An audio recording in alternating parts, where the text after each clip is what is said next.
Subject matter today is why I will win. As you know, the voting has started today.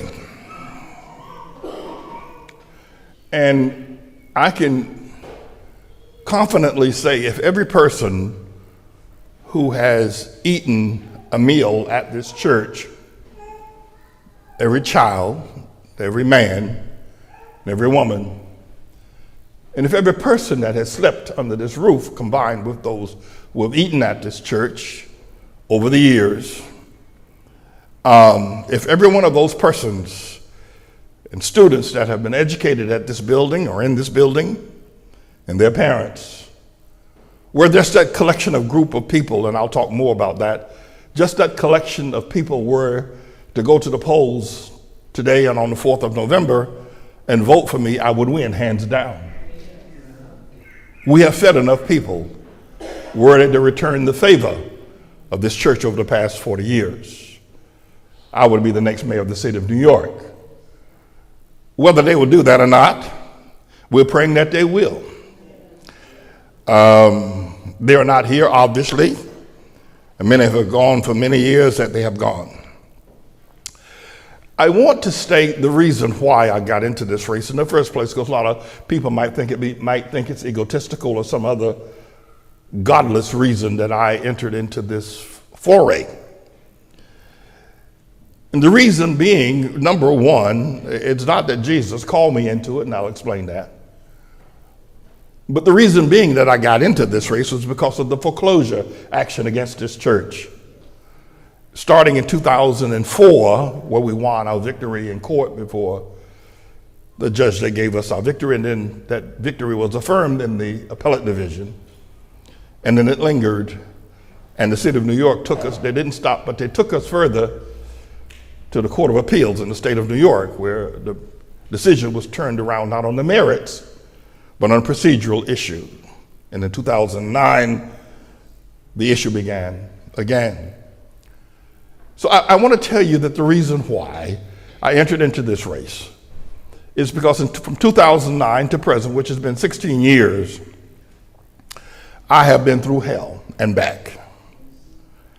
And it was after so much pain and suffering of foreclosure.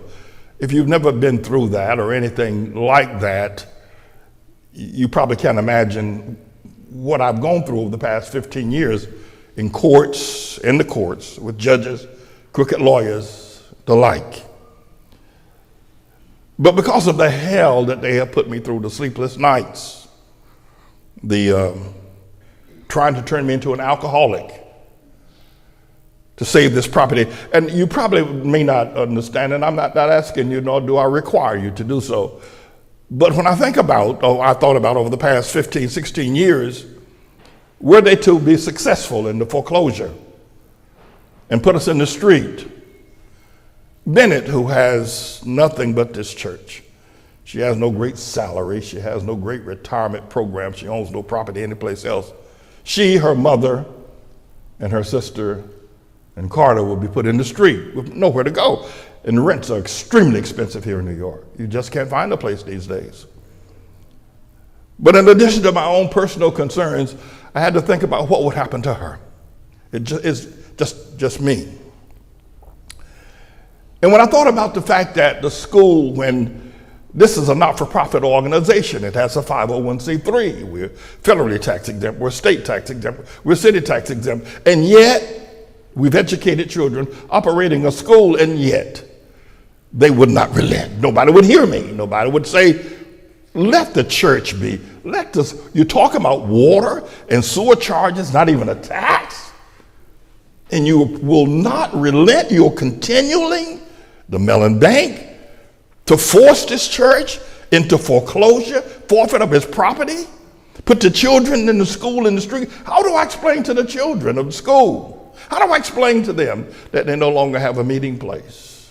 How do I explain to them that the city of New York has taken a tax-exempt organization and put the children in the street without giving a damn? How do I explain that? How does that make anybody angry that they would be so persistent? We took out 2 ads in the New York Times, $50,000 each. and we proclaimed that our church is sitting on death row. Come help us. And nobody came. Nobody. Not one politician picked up the phone. Not one person asked, what did the matter? After we put those ads in the papers. And so, if you want to know, and then of course there's my own personal well-being. I live in the building. Where am I going to go? I don't have any money. I've never made any money from being a pastor of this church. I've fed the hungry. I've clothed the naked. And so where am I going to go? And for 15 years, they would not relent. The city of New York, the Mellon Bank, the politicians. You want to know why I'm in this race? I'm not here because I want to be a politician. I'm not here because I want to be egotistical, taking bribes on the side. The hell that they have put me through. I saw a remedy. And the remedy I saw was to take the helm of the city of New York myself and take over the New York City Law Department. That was my remedy, and it remains my remedy and continue to be my remedy. But that's not all. A good friend of mine named Edward Earl Johnson, pastor of the Mount Moriah Baptist Church at 2050 Fifth Avenue, New York City, just up the street here, across around the bend and up the street to Fifth Avenue. They foreclosed his church. And his members were unlike many of you and like many others who left this ministry, they didn't stand with him. And when they foreclosed this church, shortly thereafter he died of a heart attack. I mean, how do you explain that? How do you explain it to anybody? This man lost his church. He lost his life. It wasn't just the building. It was the essence of the Holy Spirit. Why would anybody do that? Why would the city of New York? Why would a bank do that to a church? Why? They don't give a damn. That's why. And not just am I doing this because of the rank injustice, but the reason why they didn't come to help me is because they wanted to punish me for my beliefs. We're going to teach you a lesson, Manning. We're going to teach you a lesson. You're not going to stand against our sexual beliefs. You're not going to call black people incompetent. You're not going to talk about them in ways that identify their weaknesses. You are going to kiss our ring, the NAACP, the Urban League, and all the other black organizations. Manning, we're going to teach you a lesson, boy. We'll take that church building from you. It's what they did. It's what they thought.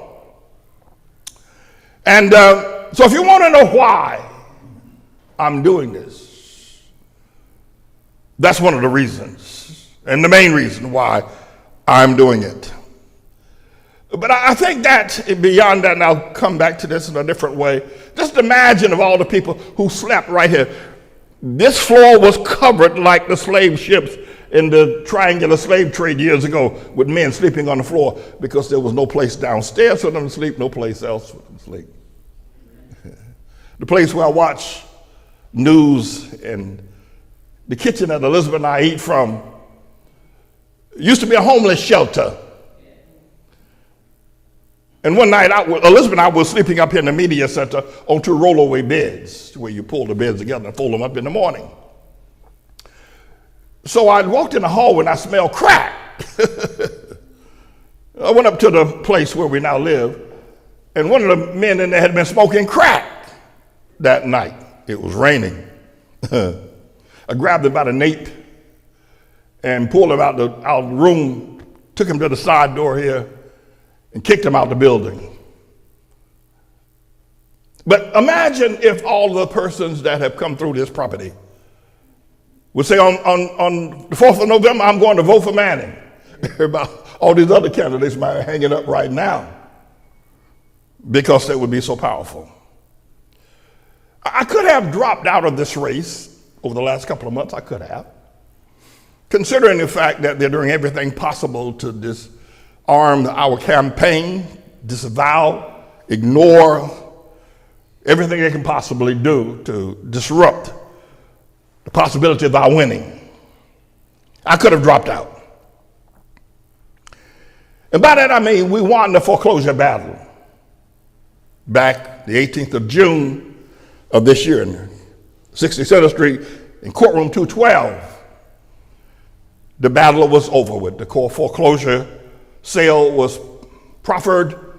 No one stepped forward. The Mellon Bank were excluded from any further reaches. The Philip Little Liar law firm no longer had a case or a client. The matter reverted back to the city of New York. The deed for this property remains in the hands of the members of the Bethelite Community Baptist Church. We're the only one that owns it.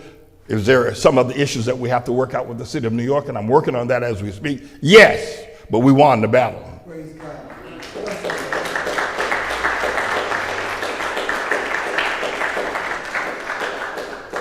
After 16 years of fierce fighting, in and out of courtrooms, mornings when I just didn't feel like dealing with the traffic or the courts, being searched, or taking off my shoes, or going through the detectors, going to the courtroom, locking the judge who just took a drink from a bourbon bottle before he came out. At 10 o'clock in the morning, he's drunk.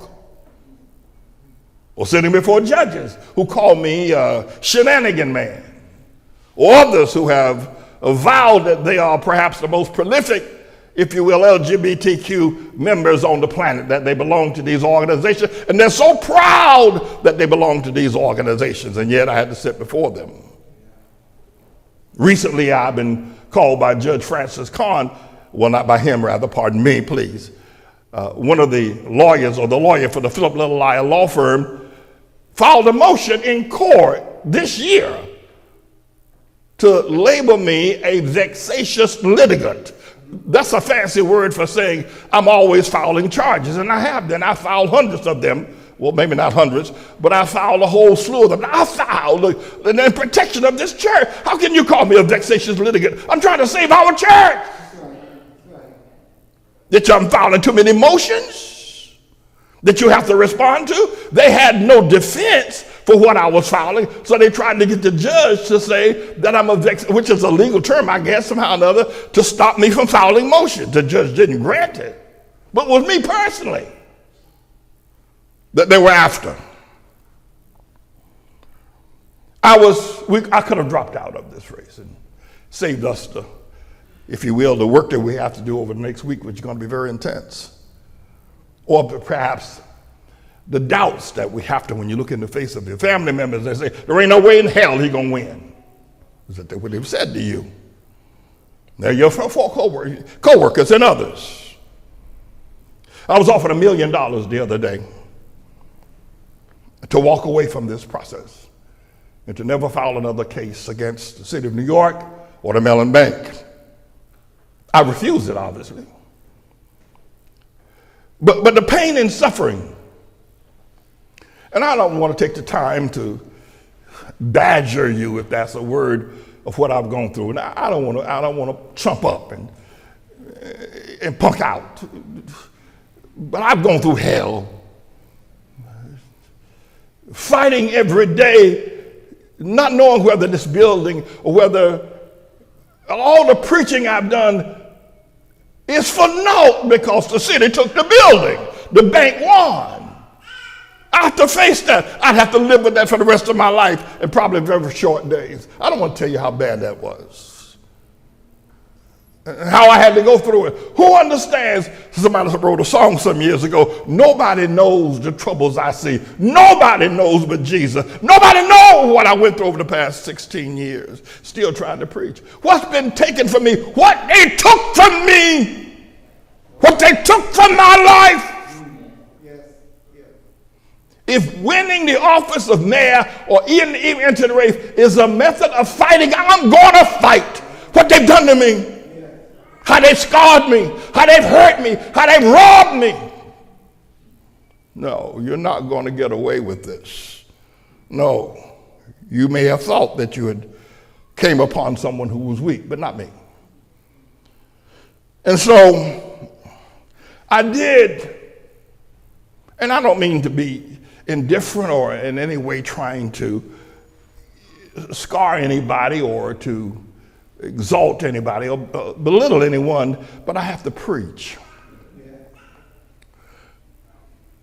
A lot of people may not have thought, because they don't understand, and I understand, I was once young too, that the slogan, make the crooked places straight and make the crooks pay, may not have thought that meant anything in this modern ideology of AI. And other things, if you will, separate from biblical ideology, biblical teaching, may not have thought that meant very much. But damn it, I won nearly $2 million lawsuit the other day, and I made the damn crooks pay. I made them pay. Now you tell me that slogan don't work. You tell me making the crooks pay don't work. You tell me making the crooked places straight is not what the people want to hear. I won, and they paid. Yes. By the way, I'm not angry with anybody. You just don't understand the world. That's all. You understand what my next move, I ain't through with them, Well, no. I still have that $500 million lawsuit swinging in the wind. I'm not through with them. No, I'm not going to let them get away with that. No, we're going back to court. I'm not going to be stayed or stymied by any law, statute, or anything else that they want to raise. I'm going to court, and I'm going to win again, and I'm going to make the crooks pay again. I'm going to make them pay what the hell they've done to me. I will not stop, and I will not be discouraged. They can't give me back that 16 years of my life. They can't give me back the time that I missed with spending teaching with the students or all the others that have doubted me. And they can't resurrect my friend, my very dear friend, Pastor Edward O. Johnson. I've looked at this and I said, if everyone who's been helped by this church cast their vote on the 4th of November, it'd be hands down runaway landslide victory, because that's how many people I've helped. 2 million meals, going on 3 million meals been served. Now, that activity doesn't happen as often now as it did in years gone by. But people didn't come to help me when they heard of my peril. In fact, many of them left. They didn't come to help me.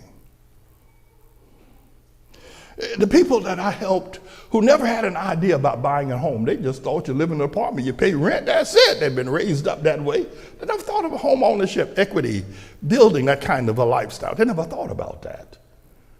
I began to teach. I said, oh, it's a brilliant idea. Why don't I buy a home? Why am I paying rent? Why am I collecting rent receipts when I ought to be collecting equity in a mortgage? Damn, that's an idea. Never thought about that before, and did it. All the times I stood in courtrooms with men that had been charged with some crime who was on the lam.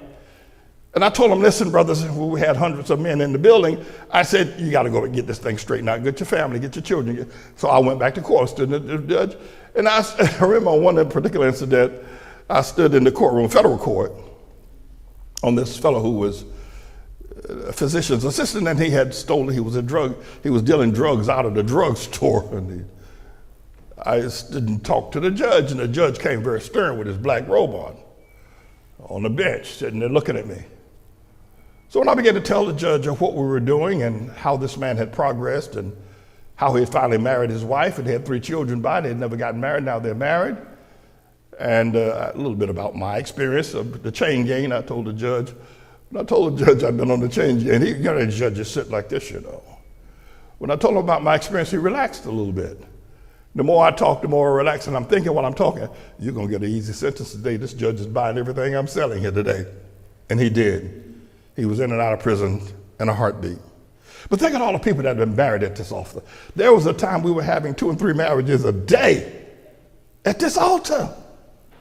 I was telling men, you need to go home and be with your children. Wives need a husband.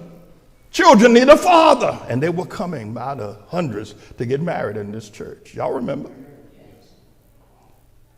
Those who went back to school. Many came here with no degrees at all. And then went back to school. What am I thinking about? They had flunked out of high school or barely gotten out of high school. Never thought about going to college until they heard me talking about education. So they went back and got their bachelor's degree. And even Mother One went back and got her degree. I heard Bowman say she went back and got her degree. Farr sitting up here went back and got his bachelor's, got his master's, and he was talking about getting some other kind of degree. Many went and got degrees, graduate degrees in this church, who would have never thought, had this pulpit had not been influenced about the idea of education. Imagine how much education the people, and many of those we have trained, or they have been more lawyers, who they're not here now, that sat in this pew as college students or as high school, went to law school, got an attitude about Obama or blackness or something else. You can't find them now. But were it not for this church, they never would have made it to law school. And now you think they will come and help? I do say this, that Jonathan Pollard was born in this church. His mother gave birth in the pew in this building. And he ran around running up under the pews like little boys will do. And someone recognized from one of the highfalutin schools up in Massachusetts, all white, you know these places, that he was brilliant, that he had a powerful mind. They took him out of the school he was in. It was before our school got started. And, or our high school got started, I should say. And enrolled him in this fancy school up in Massachusetts. And he lived here in Otla. They sent a limousine, a stretch limo, to drive him to that school. He was so happy and proud of himself in a stretch limo riding up the thruway to the school. That's how they brought him to the school door for the entrance program. He graduated from that school, went on to Duke University, got a law degree. But his family left the church for whatever reason. Young people are, you've seen them exit these doors like it's something wild going on in here, but they left the church. And so when he finally got his law degree, he was no longer a member of this congregation, as his mother left and family left. But when they were here in the early years of their lives, they lost their apartment, the mother, and she didn't have her husband was in prison. And she told me, and as a pastor, I had been given the lease, or not the lease, but the opportunity to manage one other member's apartment that had died earlier. And so rather than seeing them go to the street, I put them in that apartment to live for a while. So this summer we were out on the street. He came up to me, I was in the van. He came and said, Pastor Matt, I said, yes. He says, I want to help you. He said, I want to help you because when we were being put out of our place, you gave us help. And I can't forget that. I'll do whatever you need me to do. I was glad to hear that. I was glad to hear it. He's still with us now. In fact, I've got him working on some issues as I speak. But I'm going to make the crooks pay. May not sound good to y'all, but it's music to my ears when they write them checks. No doubt about it. You know, I also, y'all stand up for this one because I don't usually clear my sermons before preaching. I just preach. But when Michael Carter came to this church from Love Gospel Assembly, it looks terrible now, the building does, up on the Grand Concourse, came and sat when we were doing national radio ministry. He came and sat once, joined the church the same day, went back and got his wife and dragged her here, and his daughter as well. And stayed in the church for quite some time, Michael Carter. And his daughter started school here. And this is absolute truth. Someone had given me a 5-room apartment. When I first became the pastor of the Bethelite Church at 1626 Amsterdam Avenue, a woman walked up to me one day. I was out in front of the church. She said, "You're the new pastor of this church?" I was just a boy. I said, "Yes." She said, "Well, my husband and I are moving back to Georgia. We've retired, and we have a 5-room apartment right around the corner on 140th Street. We want to give that to you." I didn't even know these people. She said that we want to give it to you. Well, I, at the time, was homeless. When I became the pastor of this church, I didn't have my own key. I didn't have my own address. I didn't have my own Con Ed bill. When I became the pastor, I was homeless when I became the pastor of this church. She said, we want to give that to you. I said, I'll take it. And I lived there for a while. And then I met the wonderful Elizabeth. She had a house up in Connecticut. And so I was hanging out up there, up in Connecticut. And Michael Carter and his wife, Eunice, that's what she calls herself now, and her daughter Deborah moved into my 5-room. I gave it to them. I talked to Deborah about this yesterday. She said she was 7, 8 years old. Says the best time of her life, even better than the time living with Smith. Now don't tell them I said that because don't tell them, y'all can you keep your mouth shut? She said, Pastor, that was the best time of my life when we lived in that apartment. And I gave it to them to live. 5 beautiful rooms with a bathtub big enough, almost like an Olympic swimming pool. That's how big that bathtub was. I think what I'm trying to say is that, and when I was standing in front of 1626 Amsterdam Avenue, a week or so later, the city of New York came and posted a notice on the door says, eviction. Any squatters that are in this building get out because it's been slated for urban renewal, urban development. So all squatters need to give out by the 1st of December, something like that they said. And so I took the note off the door. So we were called a squatter because it was our church. Now it was a burned out storefront of an old apartment building that had been burned out, and they had a storefront that had been burned out. It was a storefront job, right? So somebody sold the building to some developer getting ready to make housing, and nobody told me about it. Nobody told Pastor Stanley, so I didn't know anything about it. So who y'all think y'all talking to? Talking about we got to get out the building. I just became the pastor a month ago, and now you're going to evict us? You've already foreclosed us? I'm just a boy at the time. I said, I ain't going nowhere. Anyway, so I called up HPD, Housing Preservation Development Corporation. I said, what is this business that y'all throwing us out our church building? He said, is that you in that building? I said, yeah, it's me. He said, well, you got to go. I said, no, I ain't going nowhere. He said, well, we'll padlock the door. Well, you padlock all you want. I ain't going. So they said, come down and talk to us. So I got a couple of elders together. We went down to HPD, sitting up in that office with the great big old oak desk and the great big windows and everything there in those city buildings. Sitting there, and this little guy came out, kept telling me that we didn't own the property, we never did, and that we had no right to be there, and they owned the property, and the laws were this and that. They began to tell me about city statutes, and I'm sitting there looking at him. I said, I ain't going nowhere. He said, yes, you are going. I said, who the hell do you think you're talking to? That's what I said to him. Now, I had my deacons with me, but they had never heard me use the word hell before. They'd never seen me talk like that before. But I said, I ain't going nowhere. So somebody came in, took him out, brought in another guy. Another guy came in and said, well, Reverend Manning, what if we offer you some money to go? I said, well,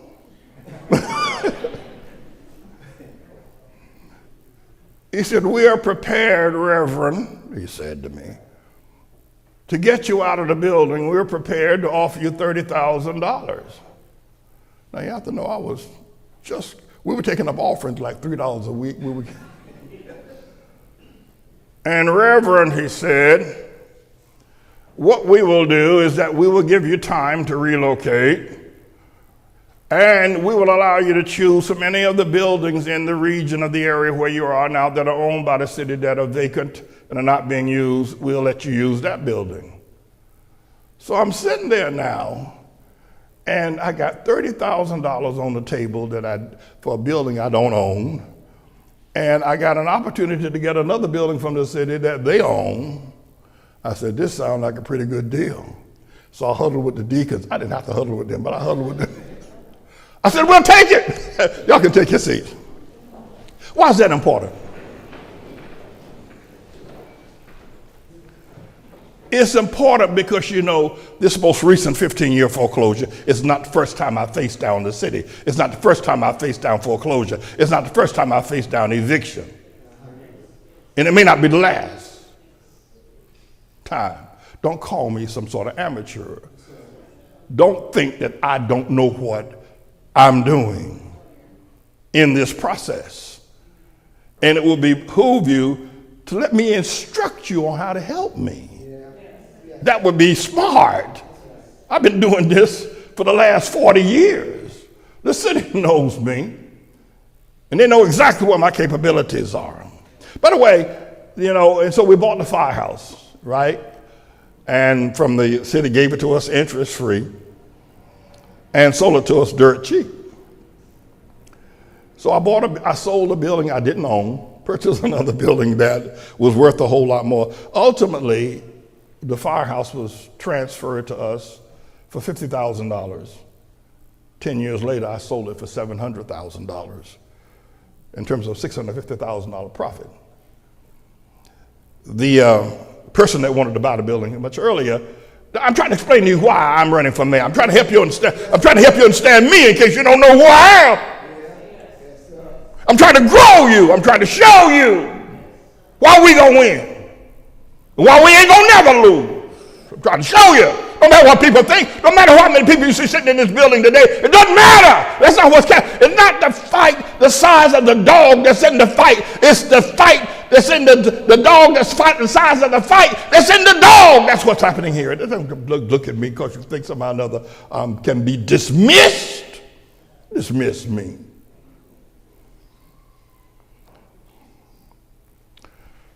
So we bought the firehouse. And we sold it.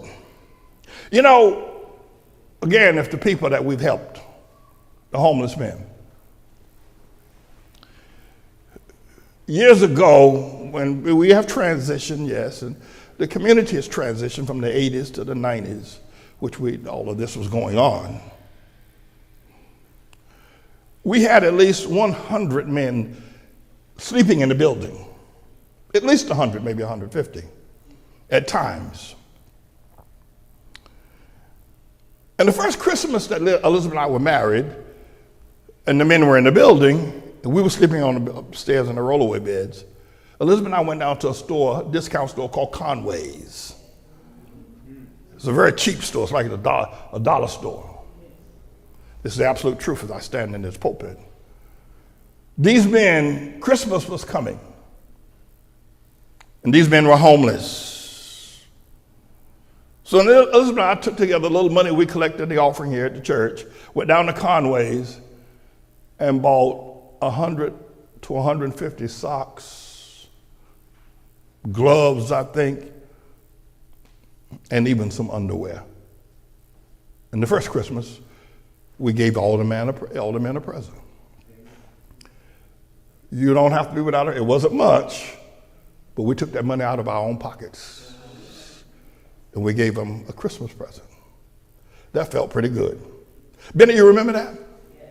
So now the next Christmas, we thought we'd do a little bit better. We always want to grow. The next Christmas, we were on the air doing national broadcasting. We were doing especially out of WMCA out here in Rutherford, New Jersey. And I told everybody, I said, I got 200 homeless men here in the church. I want to give them a Christmas gift. I want everybody to bring me a gift.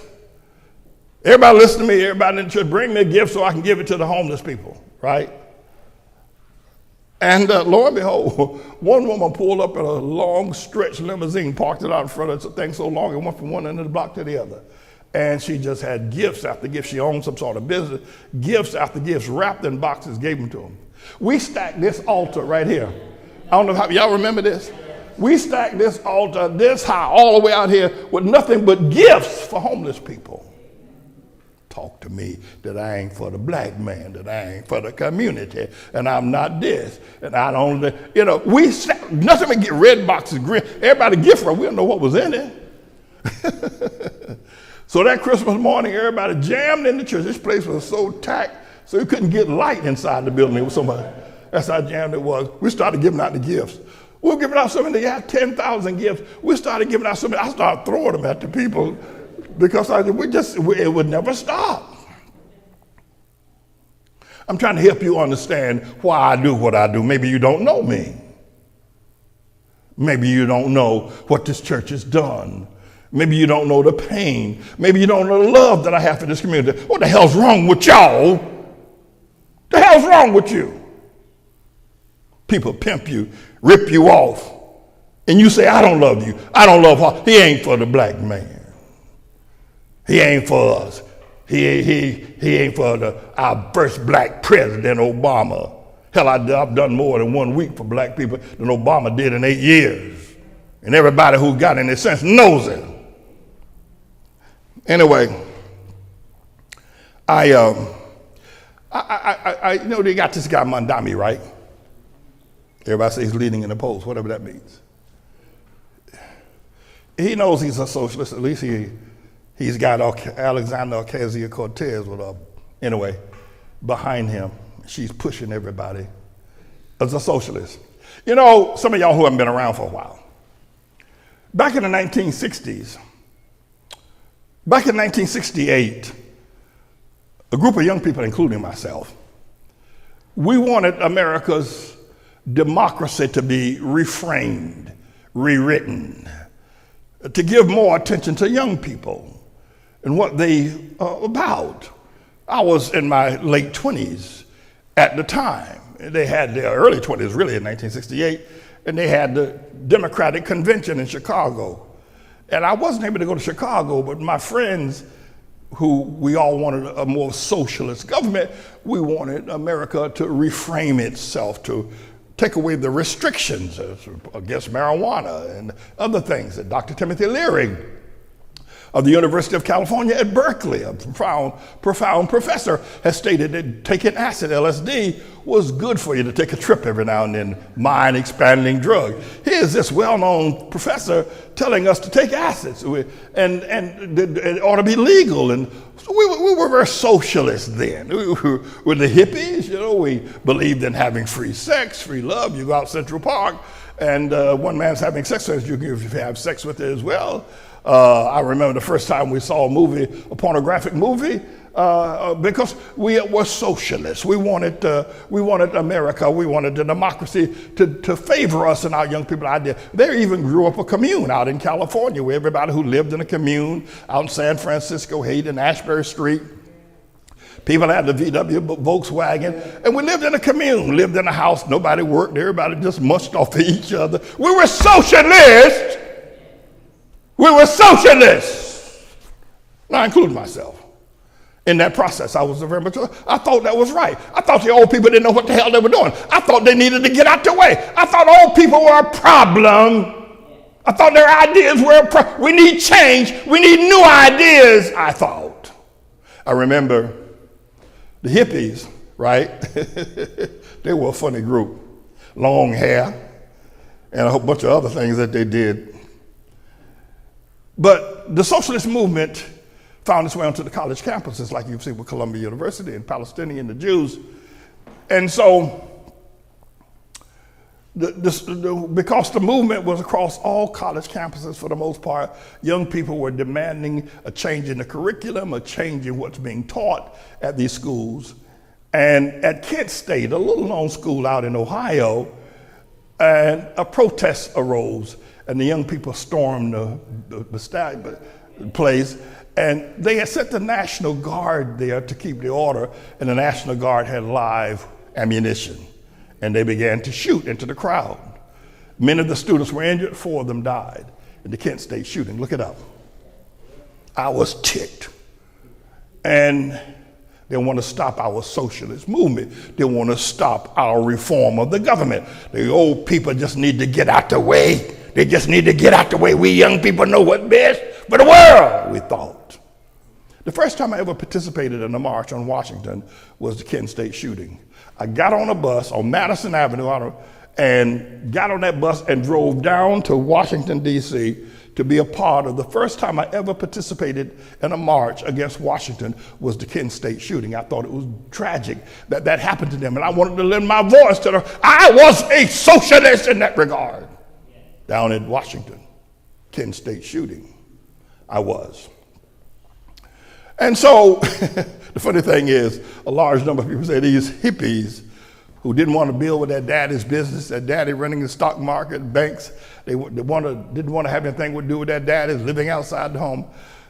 But by the time they got 40, 45 years old, they took off those hippie outfits, put on a suit and tie, and went to work for daddy and began to get all that money. But the other thing was that, I thought was interesting is that the socialist movement back in the 60s and 70s was so, if you will, intense, like nothing like it is today, that women in the socialist movement said, we're going to stop wearing bras. Yeah. There was a woman named Gloria Steinem. She had a friend named Betty Friedan. They started a movement, burn your bras. So all the women took off their bras, brought them to a place, and they set a match to the bra. Bennett was in the crowd. She was burning the bra. I'm simply trying to say to y'all, you think you know, so you know a damn thing about nothing, talking about Zoran Mondani and talking about socialist movement. You have no idea what you're talking about. It's not even fleeting what you're talking about. It's pointless. It is stupid. It's going nowhere talking about socialism. And you've never been anywhere. In fact, don't roll up on me because I've been there. Listen, I've forgotten more about life than you will ever remember were you to live 100 years. You can't touch what I know or what I've done. Mondami, lost your mind. Free bus rides. That's what we were saying. We said that before. Free train rides, we said. Free everything. There was a great song during that time by Gil Scott-Heron who said the revolution will not be. I saw this movie some time ago. I'm telling you why I'm running for mayor. Is that right? Y'all remember? Y'all remember the movement, defund the police? We had something a whole lot better. We used to call the police pigs. So we'd be walking down the street, right? Police on the corner, we say, I smell bacon. I know you don't know nothing about nothing. Gil Scott-Heron song, the revolution will not be recognized. Televised, yeah, I'm sorry. Y'all, I got some old people in here. Gotta watch out for y'all. They call Dr. King a communist too, you know that, right? Because a large part of his idea, Dr. Joseph Harrison Jackson, the president of the National Baptist Convention, 30,000 churches, and I don't know, some 30,000 members, 33 million members, never joined Dr. King. Dr. King's father, who was the pastor of the Ebenezer Baptist Church, never joined a march with his son because he thought what he was doing was socialist, was fueled by communists. So he never once, his mother and father, all the marches he had, you've never seen them in a march because he disapproved of what his son was doing. Pastor Stanley, who gave me this church, disapproved of what Dr. King was doing.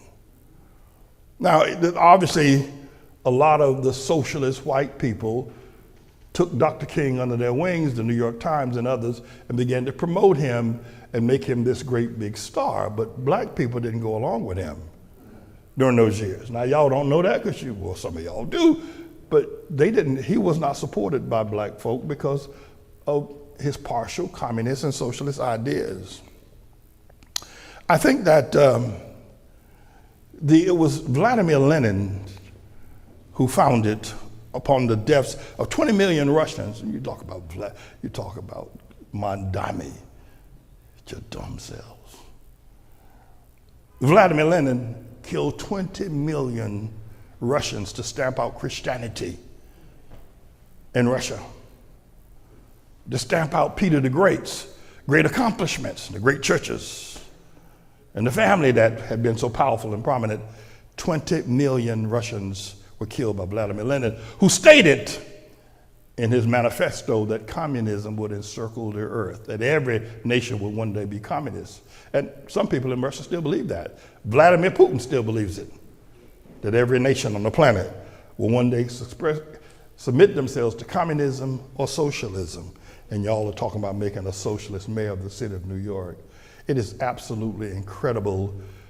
And you have to realize why I don't scream when I hear this madness coming from people on television, news anchors, a bunch of others, pollsters and young people He's our way to a better journey.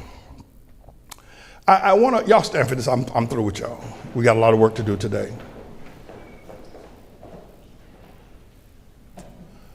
Experience is the best teacher.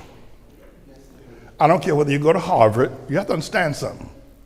Now, tell all your students and all you other professionals in here, doesn't matter whether you went to Harvard or Yale or any place else. Experience is the best teacher.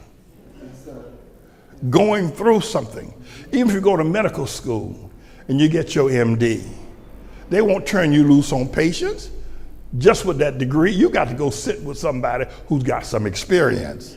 They call it internship, because you still don't know nothing just because you got a degree.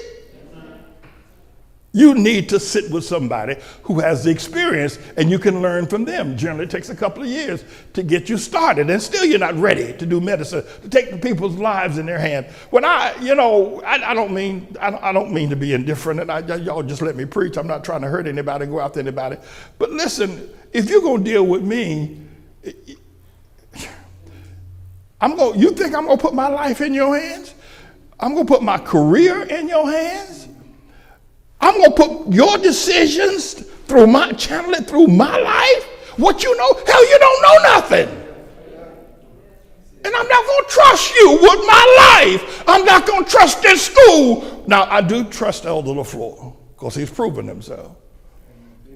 But I'm not going to trust this church to someone who just got out of diapers.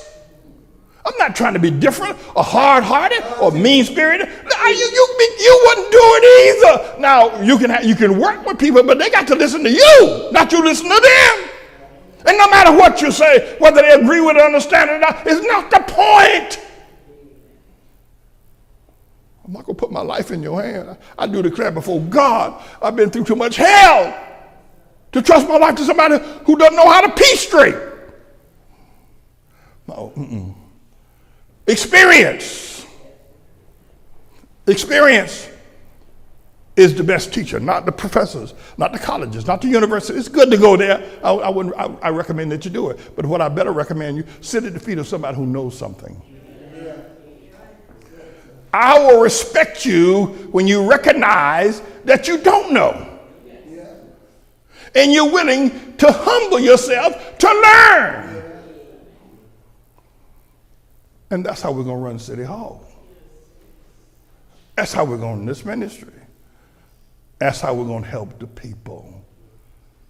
Otherwise, we're fighting or we're spitting in the wind. The Mandami voters, they have no idea. Think about this. I have fought City Hall twice and won. A lot of people don't know that.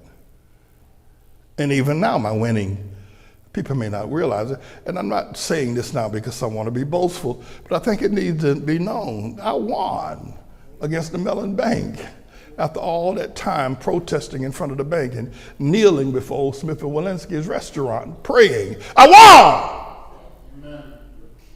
Damn it! I was able to defeat the system, the statutes, and the laws. I was able to defeat the money. I won. We won. I fought City Hall. They say you can't fight City Hall? That's what they say. I fought it. And I won. So I want it to be known that if you make me the mayor of the city of New York, what I have done for this church, I can do for everybody else who's been suffering, everybody else that's struggling. I can do it. I'm a winner. I'm a fighter. I don't give up. I don't get kicked. I don't back up. I don't chop up. I don't puck out. I won. I said to you an hour ago, when I was offered that $2 million, I could have just walked away from y'all. But I'm not going to leave y'all in the lurch. I'm going to hang around with the last breath in my body until I help everybody who needs help. Even though I've helped people, they have not come back to help me. I have to tell you, my help comes from Jesus. You don't have to help me. You don't ever have to turn around and say, thank you, Pastor Manny, for what you've done for our lives when we were homeless, put our marriage together, help our children, send them off to college. You don't have to ever thank me for that. But I'm going to turn my back on you. I'm not going to do it. I'm not going to leave you in the lurches of the Mellon Bank. I'm not going to leave you in the lurches of crooked lawyers. I'm not going to leave you in the lurches of the city of New York. I'm not going to desert you. I'm not going to do it. Whether you appreciate me or not, whether you understand me or not, I'm not going. That's not what I made her. That ain't the man I made her that my daddy, Willie Patterson, raised. That ain't the man he raised. I'm not going to leave y'all. Can't offer me no more. What the hell's wrong with y'all? Think you can buy me? Listen, you got to need a whole lot more than $2 million to buy me. No, I'm staying. If it's stovetop, I'm staying. I'm not leaving. So thank y'all so very much. I wanted to be able to express that. Thank y'all for listening. Now let's go to work. Amen. We got 10 days for more work to do. By the way, let me thank y'all from going back to January, February, out there in the cold in Staten Island and wearing them big dog beds and coats and out there handing out and getting signatures. Thank y'all. I could never thank y'all enough for doing that. I see it in my mind. I see Ella Ramos out there with a dog bed on a big coat. It's cold out there in Staten Island back in January, and yet y'all out there getting signatures. I could never thank you. There's no amount of money. You probably would take some money if I gave it to you, but there's no amount of money. How y'all stood with me, I'll never forget that. I'll never forget that. How precious it was that y'all stood with me to become the mayor of the city of New York. I'll never forget that. Never. How y'all helped me, stood with me, believed in me, when every person on the planet says he can't do it. Yet you stood with me. Those long rides out there, those long rides back, and we're going out there again today. Thank you. Thank you so very much. Take your seats, please. Time for the tithes and the offering. McFadden, did you get my response? Oh, I get so many emails these days. You know, you're an extraordinary communicator, you know, that you make me jealous. I think that's... I get so many emails too, it's crazy. Yeah, it's hard to keep up with everything, so... But thank you for what you said. I got to tell Elder before. I haven't told him about it yet. But thank you so very much. I really appreciate what you said, what you did. Praise God. You'll always be my friend. I don't care what you do. You call me, you'll always be my friend. You'll always be my friend too. All right. Praise God. All right, everybody. Time for the tithe and the offering. Amen. Elder Butler, we love you, Elder. Amen. Pray for Pastor Manning. Pray for me. You know me. I don't have to explain nothing to you. You know me. Pray for me, Elder. And Mother One, pray for me. You know me too. I need people to pray for me. Y'all go home with me to Staten Island today? Praise God. All right. And by the way, thank y'all for your giving and support and supply of the ministry. It's just incredible what we were able to do. Once we get this mayor thing behind us, we got to go to work on rebuilding our school, structuring a whole lot of different things, getting things back in structure. They robbed me of my time. That's what I was trying to say earlier. Those of you online, thank you for your giving, your love, and your support. Thank you so very much. Thank you for that beautiful gift we got coming in from California this week for the Manning for mayor. Elder Ramos called me the other day, jumping up and down, and said, I saw you on television. Yeah, praise the Lord. We're going to flood the zone this week. Every television station, including ABC and the others. And we'll let the Lord have his way. Praise God. Now, here's what I'm going to do. Where's Jeremiah? Now, I'm going to send you up to get the coat, but this time it's in my study. That way you won't be able to mess up, right? And I'm going to take a bit of a rest, and then we're going to get ready to go to Staten Island. Is that right? Praise the Lord. Joseph McFadden, can I just shake your hand before you leave today? Can I? Are y'all ready to fight today? Yeah. Y'all know the time is tight now. It won't. You know what the monkey said when they cut his tail off? He said it won't be long now. God bless you. God bless you too. Good Thank luck you. today. Thank you. Have fun. Thank you so very much. Bless you.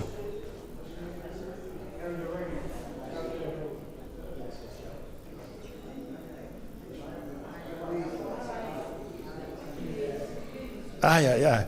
I got to read that letter he wrote. He wrote an article about us. McFadden did. I got to read it. There's so much to be done. I can't hardly keep up with everything. I don't know. I got wet with sweat here today. The Brona baby didn't make any noise today. Where the Brona baby at? What? Is the baby sick? Took her downstairs? Trying to figure out what was going on. I didn't hear the Brona baby. The Brona baby can stay in the church. I don't want to throw the Brona baby out. Thank you, Brother Brona, for coming to be with us the other night. I really appreciate it. Praise the Lord. You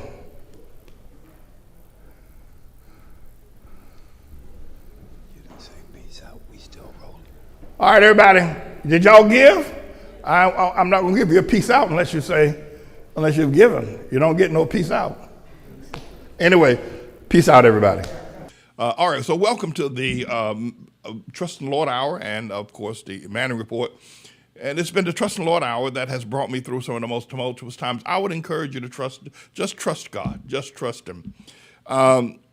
You can go through some very difficult life experiences. You will and you can. You can and you will. But in the midst of all of that, just trust Him. Just trust Him.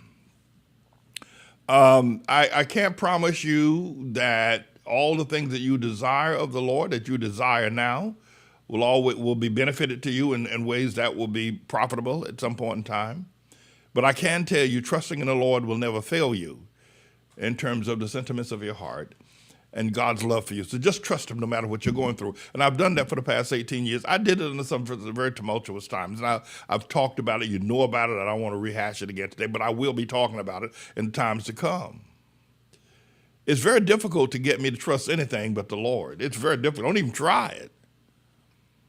I trust Him. I trust His word. Case closed. End of story. Don't bring me nobody, no professor, no college person, no politician. Don't bring me no movie star, athlete, baseball player, basketball. Don't bring me nothing or nobody. I trust in the Lord. A lot of people put their horse. David said a lot of people put their trust in horses and chariots. Not me, and not him. Okay, enough of that. So I don't know if you remember the song Mrs. Oh, Hell to Do, Mrs. Robinson, da-da-da-da-da, Simon and Garfunkel. Y'all, hey, Elder Honaker, do you remember this song? I'm sure Bob Jackson, remember this song? To Mrs. Robinson, da-da-da-da-da-da-da-da, going to the candidates debate.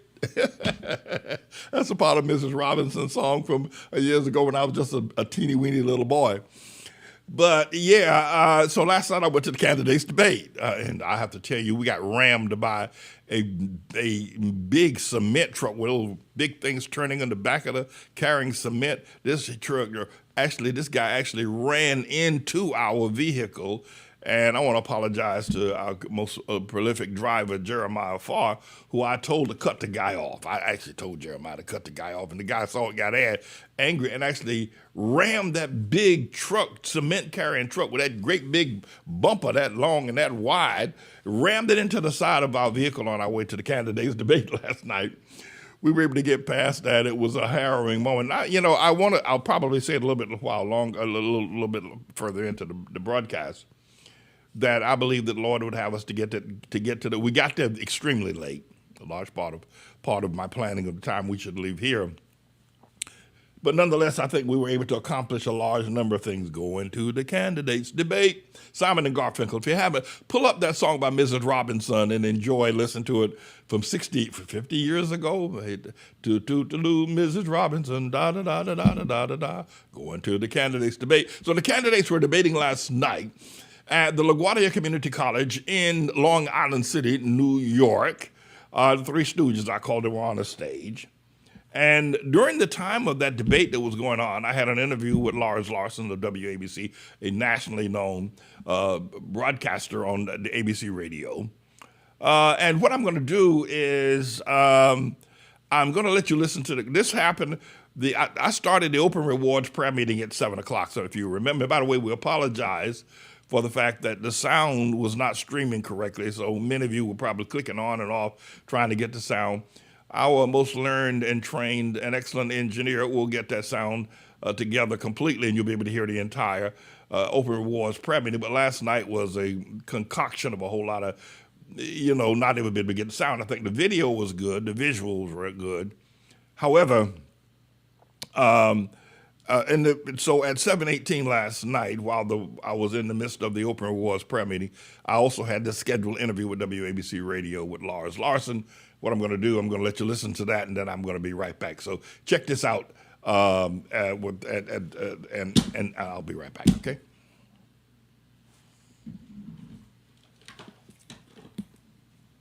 Welcome back to the Lars Larson Show. Well, there's a very interesting race going on in New York City for New York mayor, and James David Manning declared his candidacy in that. Republican New York City mayoral candidate and longtime faith leader James David Manning.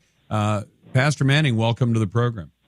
Thank you so very much, Lars, if I can call you that. You can for call having me on your broadcast tonight. I'm outside the venue where the debate is being held on Van Dam Street at LaGuardia College, so you're going to hear a lot of noise. I pray it's not too confusing. If so, I'll try to get inside where we can be heard clearer. No, we can hear you 5 by 5 right now, but you want people to know some of the important background to Zohran Mamdani, who at this point, should we agree that he is the odds-on favorite to win as mayor, and that he's not only a communist, but he's also a very big supporter of Palestinian terrorists? Well, I tend to not agree that he is the odds-on winner. Some may do that in Las Vegas, but I think a lot can happen between now and November 4th. But let me say this about Mamdani. He most assuredly is communist in his ideology. And that potentially can be as vile as anything in terms of the sweet taste of American politics and his Constitution, but he's also very much aligned with Hamas, and not just, if you will, Muslims who perhaps have had their fight or their disagreement with Israel, with the nation of Israel, with the Jews in general, but he's aligned with Hamas, a very violent organization that on the 7th of October 2 years ago went into the kibbutzes. And I'll say more about that when you give me an opportunity to do so. No, I want you to do that, but I want you to help my audience around the rest of the country understand, why is it that New Yorkers are so willing, so many of them, maybe not the majority, but so many of them are willing to embrace this guy as the possible leader of America's biggest city? I think a large portion of his vote comes from people or voters under the age of 35. Many of them perhaps have enjoyed the peace of America and did not realize the terror of 9/11. America has been at peace, has been at prosperity, and these young people just don't know what our great Constitution and our founding fathers have put together. And so they're willing to go with what they consider a new idea because he is young. But here, let me say this. Here's what I want to say to the young people. Sure. That when Hamas went into the kibbutzes on the 7th of October 2 years ago, they didn't just pick that date as a random date. Hamas went into the kibbutzes. They didn't go there as a fighting military force to take down members of the IDF or to try to gain some territory in the West Bank or try to, if you will, destroy some of the military stations of the IDF. They went there because they knew that there would be literally hundreds, if not thousands, of virgins. Now, please listen to me. Virgin Jews, Jewish girls that were virgins at a festival called Nova. They knew, those Hamas men knew, and they went there for that purpose. Now, the Islamic religion has this, if you will, twisted ideology and philosophy and theology that if you as a Hamas leader or if you as a Intifada fighter kill Jews and die in the process, of a suicide bombing, there would be 70 virgins in heaven waiting for you once you've completed that task. The Islamic people have, if you will, a sexual ideas or perverted, if you don't mind my saying so, about having virgins in heaven.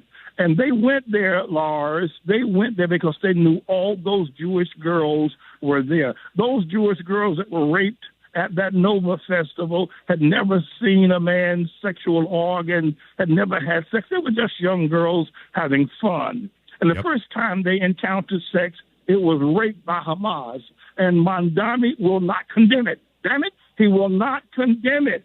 He will not condemn no matter how. And that's the mystery, isn't it, Pastor Manning, that this guy is accepted. I mean, in a city which, is a polyglot, it's as diverse as any city in America, and yet they're embracing this guy, and they know about his ties to Hamas. They know about his favoring the Palestinians. Why are New Yorkers so willing to do that? Just because of age and inexperience? Well, that's a part of it. But the other part of it is that Cuomo is a washed up and uninteresting candidate who has his own baggage. Oh, yeah. And Mamdani would have never won the primary if Cuomo had been a viable, exciting, or interesting candidate. People really, young people again, without a sense of the priorities of this nation as far as the protection of it and the fact that the Islamic religion, the Jews make up 12% of the population of New York. That's a lot of people. And across the board, no matter what the Jewish beliefs are, they fear that should this man become the mayor of the city of New York, that their lives are in grave danger because it is not going to just anti-Semitic ideology. It has now moved to violence in the city of New York against Jews. Then you ask the question, why is it that people have embraced this? Mainly because there has been a lot of rhetoric against the Jewish people, and most of it full of hate. Yep. And a number of young people and others feel, well, the Jews are getting their due by bringing this person to bring a sense of revenge. And that's where that's coming from. It's coming from the fact that is sad and disgusting. Pastor Manning, last thing. I've got about a minute. What are the things you propose to do to set New York straight? The first thing I'm going to do, I'm going to cure homelessness in New York, and I'm going to move from the idea or the ideology of teaching low-income type of priorities. Lars, if you listen to the candidates and their policies, if they're talking about crime in New York, they're talking about housing in New York, they're talking about homelessness in New York. Those are the three major issues. You know where those issues come from? They come from the black neighborhood. They don't come from the Jewish neighborhood. You don't find homelessness in the Italian neighborhood. You don't find homelessness in the Irish neighborhood or the amount of crime, street crime. All that comes from the black community. It's a bit, if you will, misleading and to some degree racist. What I plan to do is to realize we have a problem fundamentally within the community, of black community, and we need to clean that up. We clean up the community, we clean up crime. We don't have to have policemen do it. Now, I know a lot of people think that's far-fetched. But listen, Bill Clinton put 100,000 policemen on the street. We have worse crime today. So more police ain't going to do it. We're going to have to look at the systemic, where these problems are coming from, and deal with them. And that's one of the things I'm going to do. I'm also going to raise the minimum wage. A lot of small businesses have a problem with that. I'm going to remove all taxes on any food sales. You go into McDonald's, you buy a Big Mac and a shake. It costs you $11. They charge you 90 cents tax. We're going to remove all taxes. There, you should not have to pay taxes to eat food. No, you shouldn't. That's Pastor James David Manning, one of the candidates, a Republican candidate for mayor of New York City. Okay, so that was my interview. That happened right in front of, while the debate was going to the candidates debate, while the candidates were debating on Three Stooges, I called them on the stage last night. I held that interview with Lars Larson. Let me just share some things with you. As I said before, I do want to help people. That's why I'm going to be the next mayor of New York City. I want to help people. I got a segment I'm going to do in a few moments called Snakes on a Plane. You can't wait to hear that. But I do want to say that I believe that the Lord did not want me on the debate stage. And I will go as far as saying that I'm not sure the Lord even wanted me running as a Republican. You say, well, then why did you register as one? Mainly because I wouldn't register as a Democrat under any circumstance, probably even if the Lord told me to do it. Well, and I believe I'm ready to believe now, and you can disagree with this, and we won't fall out. We'll still be friends, if you can call yourself my friend. I believe the reason I was thrown off of the ballot 3 times, no less,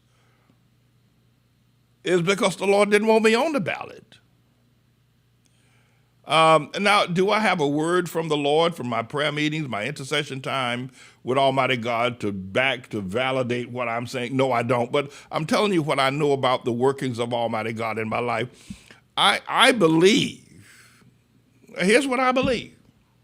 I believe I'm not on the ballot because the Lord didn't want me on the ballot. I believe I'm not on the debate stage because the Lord didn't want me on the debate stage. I believe that the Lord is using a route that is not tried and tested and proven, a route that men use in such circumstances as seeking political office. I believe the Lord has taken me a totally different route. You know, yesterday and Jeremiah Farr is an extraordinary driver, one of the best I've seen. But we went across 125th Street, which you would never, I wouldn't try to fly an airplane over 125th Street. The traffic is so congested, and it takes you 3 or 4 stoplights to get through one block. That is to say, 3 or 4 minutes sitting in one block. And if you got 10 blocks to go, it took us 30 minutes to get from 125th Street and Lenox Avenue to 125th Street and First Avenue. 30 minutes. And in the meantime, I kept telling Jeremiah Farr, rather, they got to do some jump in the bus lane here and there and pull out. So actually, we were at 3rd Avenue, and I told him to cut in front of this truck because there's going to be a traffic jam. This cement truck was going to block the intersection, and we were not going to be able to get through until the 4 or 5 light changes. So I told him to run out there, and when he did that, he cut off this guy driving the cement truck. And the cement truck guy got angry because he got cut off because everybody was angry. The traffic was stalling. Everybody was angry. And he actually took his truck as big. If you've seen these big cement trucks, right, with the cement tank on the back of it swirling around, he actually rammed that truck into the side of our vehicle. I was sitting on the side that he rammed. And I saw the truck coming. I thought it was going to stop. It just kept coming until I heard the sounds of screeching and breaking stuff. He actually rammed. He actually rammed us. He was angry with us.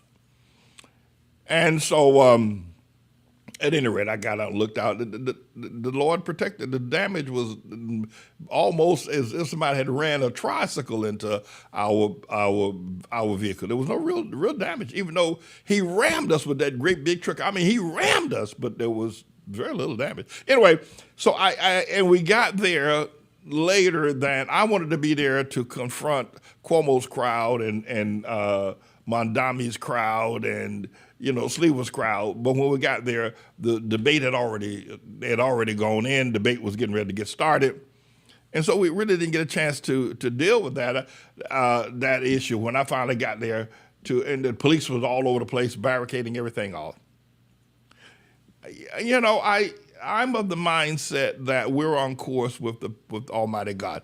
Now, you say, well, Pastor, you got thrown off the ballot several times. Yeah, we did.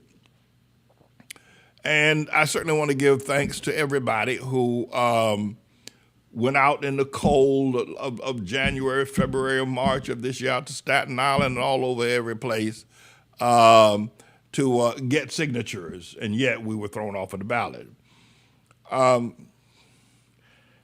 believe it's the Lord's will. I think it's God's purpose that things are working out as they are. So we were on a debate. We were not on a debate stage last night, but I had an opportunity to confront Curtis Lewa, who was the one who had us thrown off of the debate stage. I had an opportunity to confront him last night as he came out of the venue. He came out thinking he had won the debate, probably thinking I'll give you my take on that a little bit later on. But he came strutting out last night and he had his SUVs lined up like he's already in the office because that's what they roll around, these black SUVs, as you know. But I had the opportunity to confront him last night. And I think that was more powerful than confronting his supporters. I think Curtis, here's what I can tell you this. Curtis Lee, what I'm talking about is I believe we're on track. This election is being handled. We're being on the debate stage where we are, our fundraising activities, people support is all God's plan. It is not a mishap. We're not misstepping. I think it's all God's plan. But what happened last night, I think Curtis Lee thought he had done a good job on the debate stage with Mamdani and Cuomo. But when he came out last night with his chest poked out, I took the wind out of his sails and sent him home last night, probably as sick as he could possibly be. And not just that, but there were several reporters that gathered around him that I'm sure heard me say what I say to him, and you're going to see that in the print media very soon. And he's going to be forever known as Puss in Boots. But Mr. Engineer, as Curtis walks out of the venue, I'll just let you take a look. Listen to this.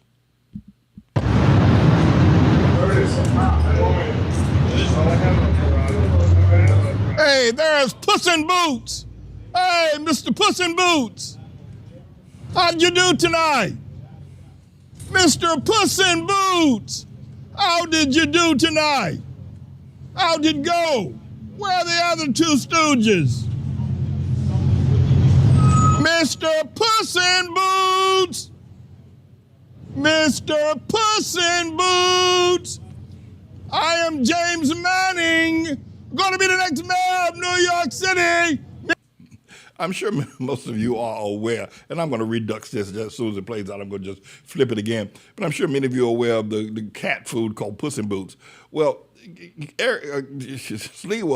Sliwa's wife has 17 cats that live in an apartment with them on the west side of New York. 17 cats in one apartment. She's just an incredible animal lover. Well, cats are beautiful. If you want to ask Elizabeth, she would probably want to have as many cats also. But to call him Puss in Boots last night, I'm sure, because he came strutting out of there thinking that, that, Mr. Engineer, could redux that, just rewind that. He came strutting out last night thinking he was the winner, and to some degree he wasn't defeated last night, I can tell you that. But he came strutting out last night until he heard me. That boy went home sick, because I ain't through with him. And I believe that this was better than being on the debate stage. I do declare before Almighty God. He cowered down rather than responding to me. He looked in my direction. He knows who I am. We met out in Staten Island. In fact, he's been in our church. He came to our church several years ago. So we know each other. We're not strangers. He knows exactly who I am. And he knows if there's anybody that can defeat him in this election, it's James Manning. So, but I'm going to run more time. Just let this run, Mr. Engineer.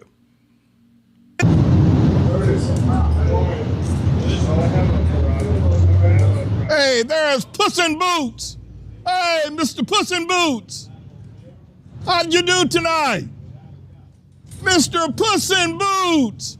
How did you do tonight? How'd it go? Where are the other two stooges? Mr. Puss in Boots. Mr. Puss in Boots. I am James Manning, going to be the next mayor of New York City, Mr. Puss in Boots. Time to get home to feed the cats, Mr. Puss in Boots. Time to get home to feed the meows. Mr. Puss in Boots. Mr. Puss Puss in Boots. Time to go home to feed the meows. Hey, Sleazy Sleewah. Hey, Sleazy Sleewah. What are you talking about? Go back to the train and in the tunnels where you belong. Go back to the tunnels in the train, Dirty Curtis and Sleazy Sleewah. Mr. Puss in Boots, the cats are calling you. Come home and feed them. Go back to the tunnels, Dirty Curtis, Sleazy Sleewah. Dirty Curtis, Sleazy Sleewah.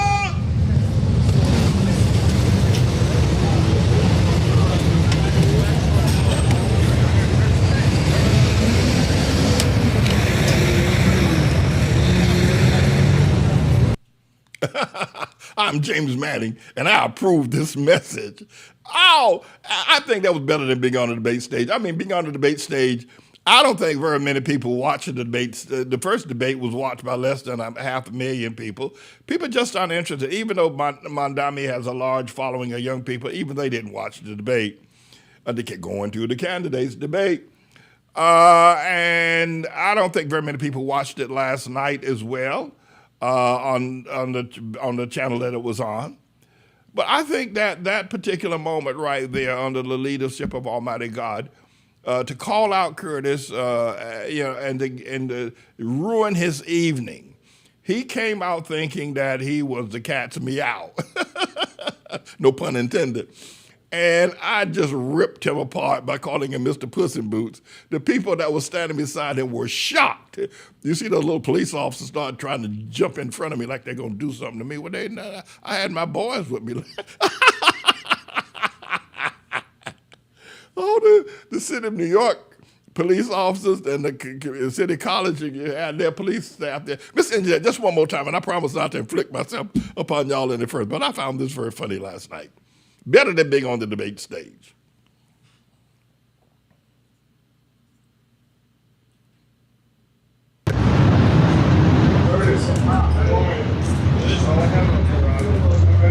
Hey, there's Puss in Boots. Hey, Mr. Puss in Boots. How'd you do tonight? Mr. Puss in Boots. How did you do tonight? How'd it go? Where are the other two stooges? Mr. Puss in Boots! Mr. Puss in Boots! I am James Manning, going to be the next mayor of New York City, Mr. Puss in Boots! Time to get home to feed the cats, Mr. Puss in Boots! Time to get home to feed the meows! Mr. Puss in Boots! Mr. Puss in Boots! Time to go home to feed the meows! Hey, Sleazy Sleewah! Hey, Sleazy Sleewah! What are you talking about? Go back to the train and in the tunnels where you belong! Go back to the tunnels in the train, Dirty Curtis and Sleazy Sleewah!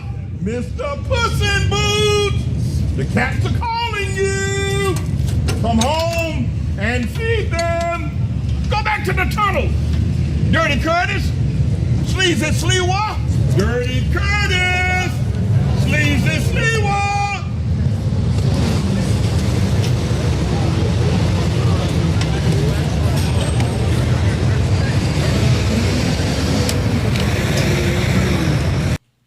I was waiting for Osama bin Laden Jr., y'all call him Zoran Mandami. I was waiting for him to come out, but he snuck out the back door. No, he did. He snuck out the back door, and Andrew Cuomo snuck out the side door as well. They didn't come out the front entrance. I was waiting for them. I had something for Osama bin Laden Jr. too, had he came out, and for Fredo Corleone, Andrew Cuomo but they went out. They snuck away out the back door. By the way.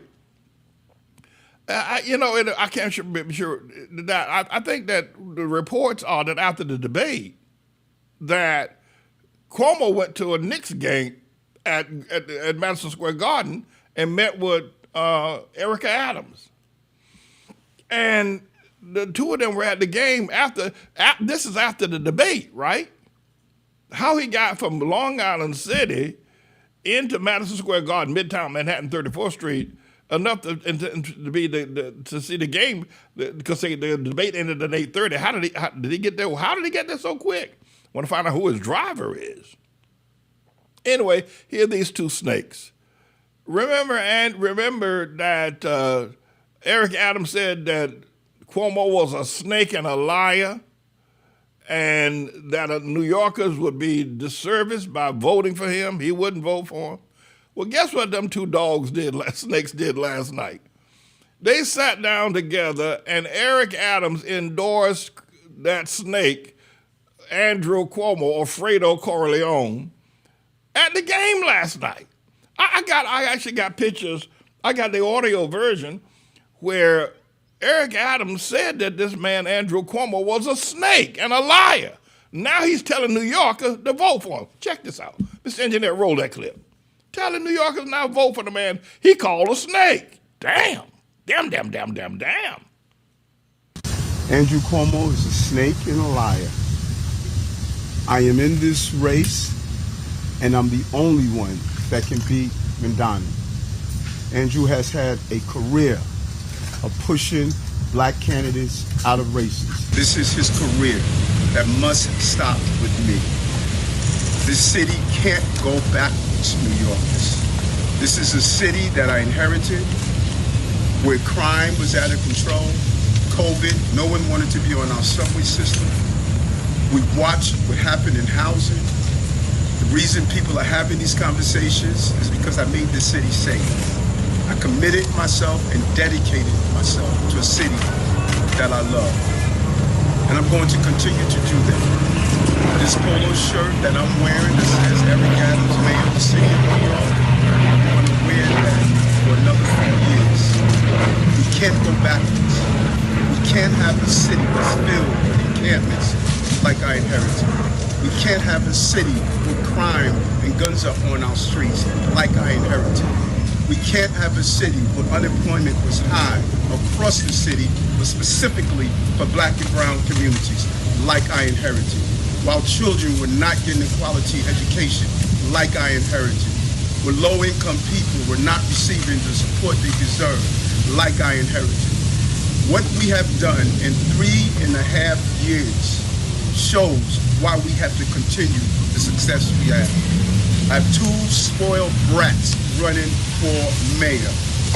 They were born with silver spoons in their mouths, not like working class New Yorkers. I'm a working class New Yorker. They are not like us. They've never had to fight. They never had to struggle. They never had to go through difficult times like you and I had to go through, New Yorkers. This is such a pivotal and important period, and we have to get it right. So there's a lot of reports that I'm in Washington on Monday. Those reports are wrong. I'm not. I'll be moving throughout this city in the 5 boroughs that made me mayor in the first place. I'm running for re-election, and I'm going to tell New Yorkers every day why I believe I should be the mayor of the city of New York in 2026. And yes, I hear the polls, I hear the comments, I hear the pundits, but those are the same polls that stated 8 weeks out that Andrew Cuomo was up by 36 points. And even his poll had him up by 10 points. Those are the same polls that stated he was going to walk into becoming the mayor of the city of New York, who he believes is a consolation prize because he made the determination to step down. I'm running, and I'm going to beat Mamdani, and I'm going to continue the success that this city has witnessed. And yes, there's many challenges, and yes, I hear it over and over again. It's almost Groundhog Day, folks. How many times have I been told throughout this journey to step aside, to surrender, to give up, to give in? That's the same thing we tell everyday New Yorkers. Everyday New Yorkers are not giving up, are not giving in, are not surrendering. So the mayor is not going to do that. The voters will determine who's the next mayor of this city, and I will respect the outcome from the voters. I love this city. I gave this city my all, and I'm going to continue to give them my all every day. And New Yorkers, you'll decide. Do you want a working class mayor that's like you, one who struggled like you, one who lived in poverty like you, one who wondered where your next meal will come from like you? Or do you want two individuals who had it all and decided that the elitists would run the city and not a working class man? Now, Elder Butler, I consider you a man of extraordinary wisdom, extraordinary understanding. But Elder Butler, Eric Adams made this statement on a Thursday afternoon, I think it was. 6 days later, he dropped out of it, saying he's in it to win it and gonna do it, and that he's the only one that can beat Mondami. That's what that man who is now the present mayor of the city of New York, Elder Butler, that's what that man who's now the present mayor of the city of New York said he's gonna do, that he's in it to win it, and he's the only one that can beat Mondami. 6 days later, he said, I'm dropping out. Okay, all right. He said all these awful things about Cuomo, that he is a snake and that he is a liar, and that all the things that the city is enjoying, the city will be corrupted by Andrew Cuomo, that the man is a snake and a liar, New Yorkers. He doesn't come from the working class. He's born with a silver spoon in his mouth, and he's going to destroy all the things that he has worked as the mayor to bring New York crime levels, housing, and all that. All of that's going to eviscerate if you elect Cuomo, he said right there. You heard him. That Cuomo is not good for New York. That Cuomo is not good for the working class people. That Cuomo was born with a silver spoon in his mouth. And that Cuomo is for the elitists and for the corporations. And he went on and on and on about how awful Cuomo was. Well, guess what?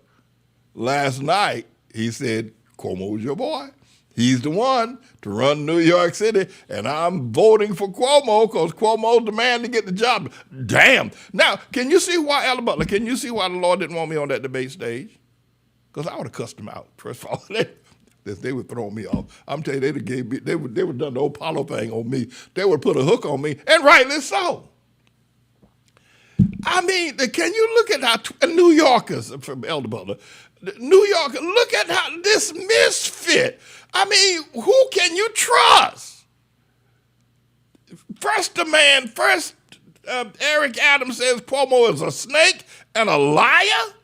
What's snakes on the plane? Where's that photo? We got that photo of snakes on the plane.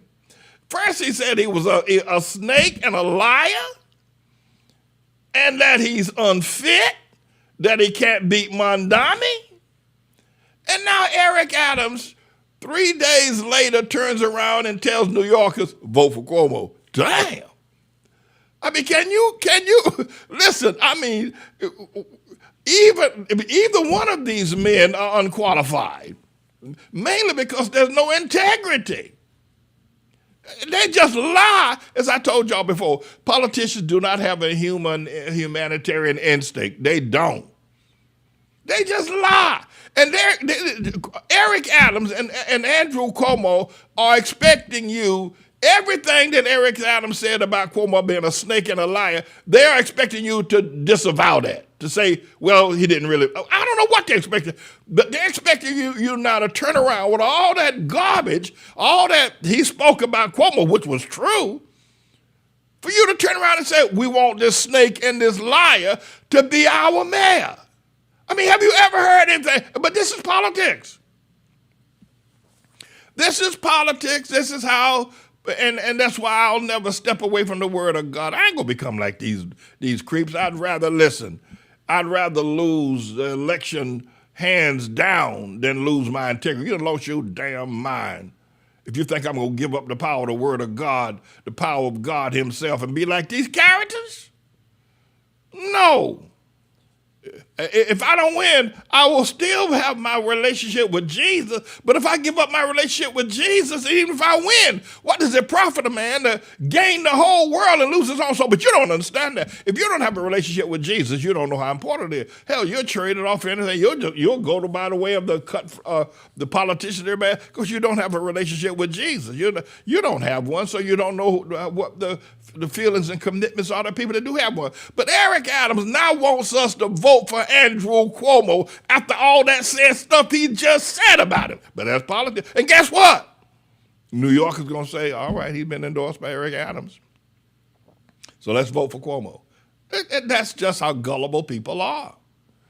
I mean, it's like I got a thing I'm going to do probably in the next segment called Ain't No Free Bus Ride by this boy Mondani. So, yeah, I mean, so the snake's on the plane, Samuel Jackson.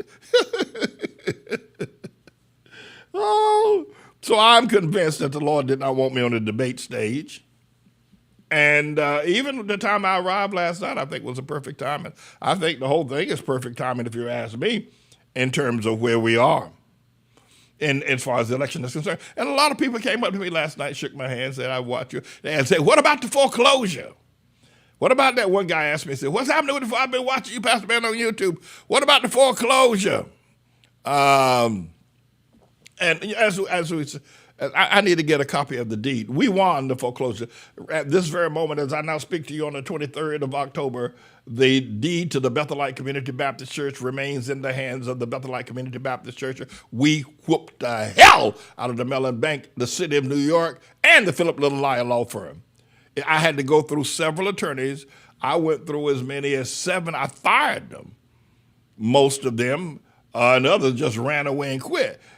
I kept telling them we can win this case. I kept telling them, they kept telling me about the law, and I don't know the law, and I'm not a lawyer, and I need to go to law school, and all that. But I kept telling them, no, we're going to win this. We can win this case. One lawyer who just got beside himself when I told him to file a motion on behalf of the 18%, he wouldn't do it and try to get me to go down a different route.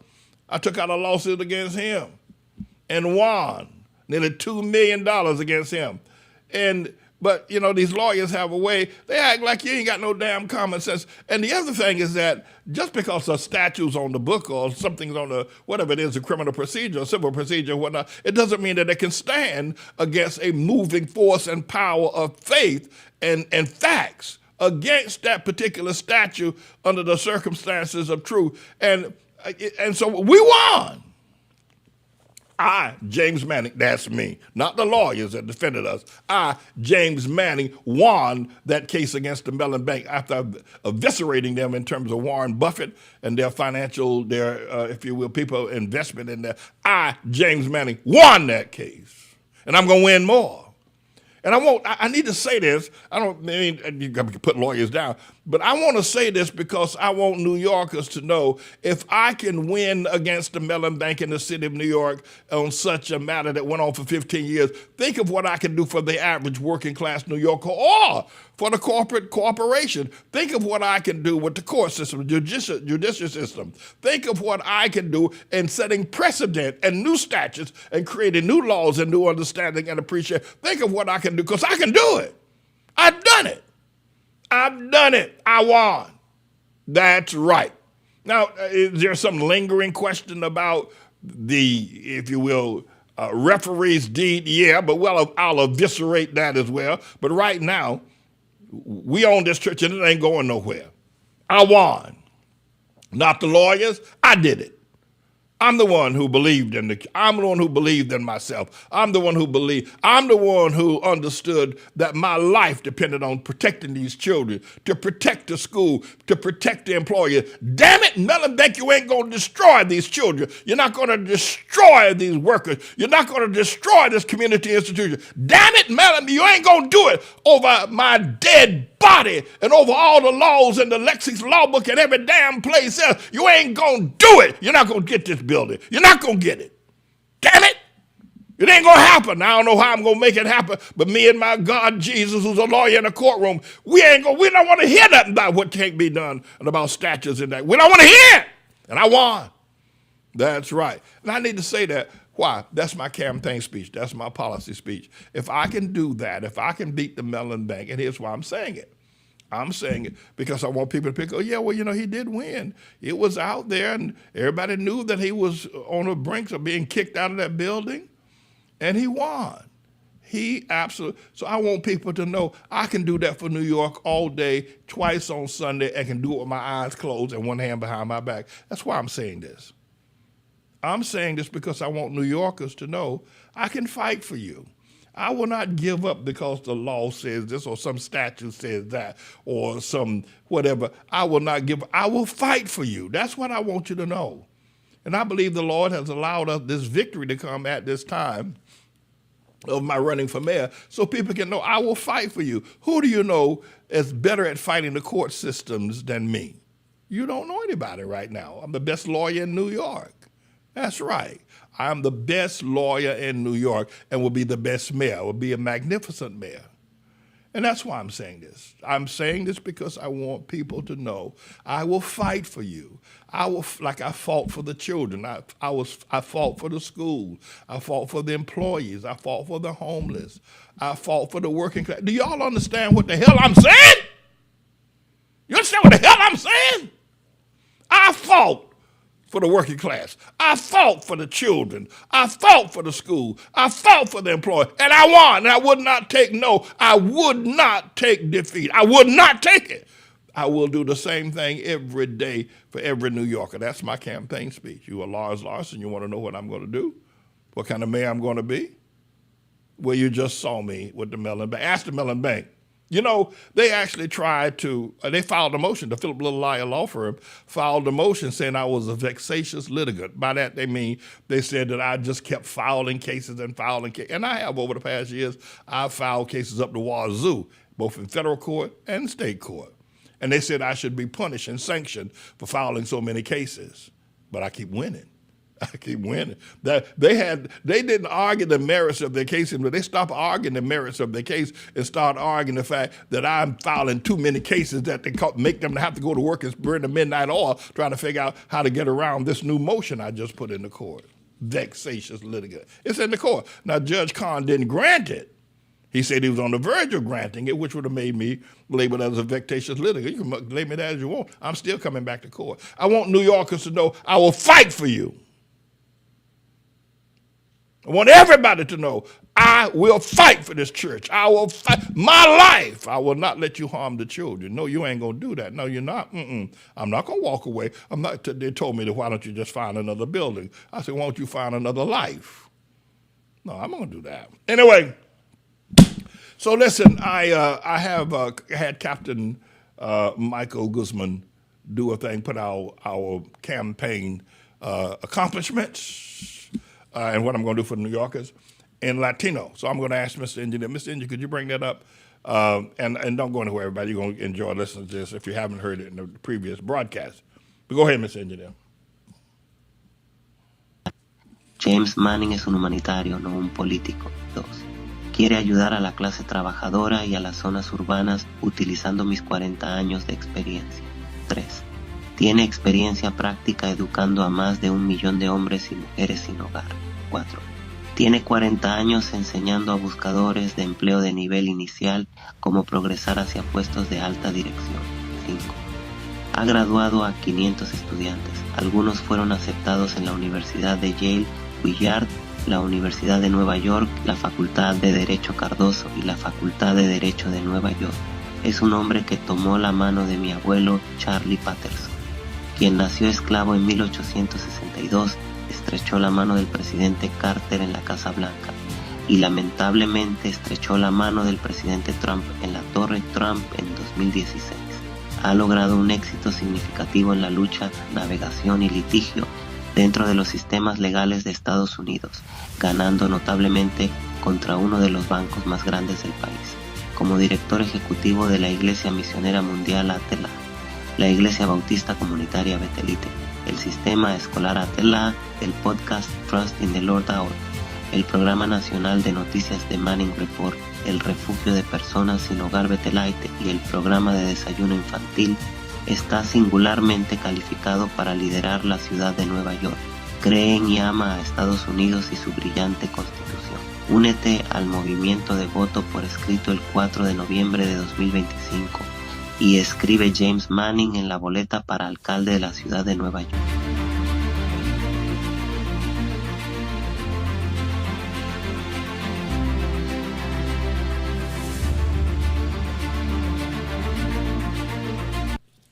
All right, so now we're going to capture our Latino friends, and we're going to go back up to Fordham Road in Grand Concourse.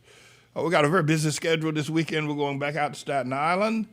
We got, for the next 12 days, we're going to be all over the place. I think today I'd probably consider maybe going out to 125th Street because it's so close to our venue here. But I think I'm going to give everybody a break. But this weekend, Friday, we can go back to the concourse or to 125th Street. Saturday and Sunday, we're going to spend out on Staten Island. Let me show you the group of people. I had several pictures that Minister Williams, who had some surgery done today, and she's recovering from that.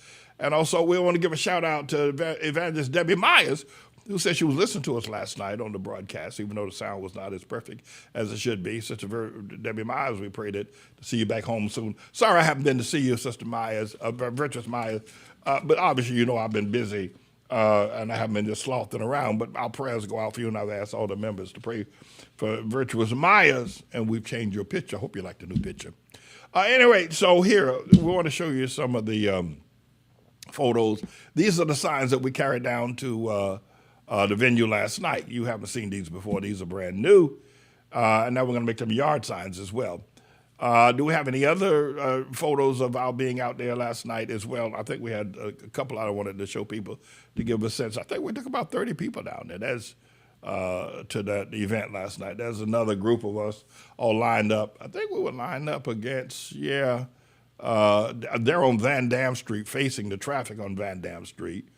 That we were lined up with Manning for mayor as a write-in candidate. By the way, a lot of people came up to me last night and said, people that were probably Cuomo's people, or maybe we have another one as well, I think we do.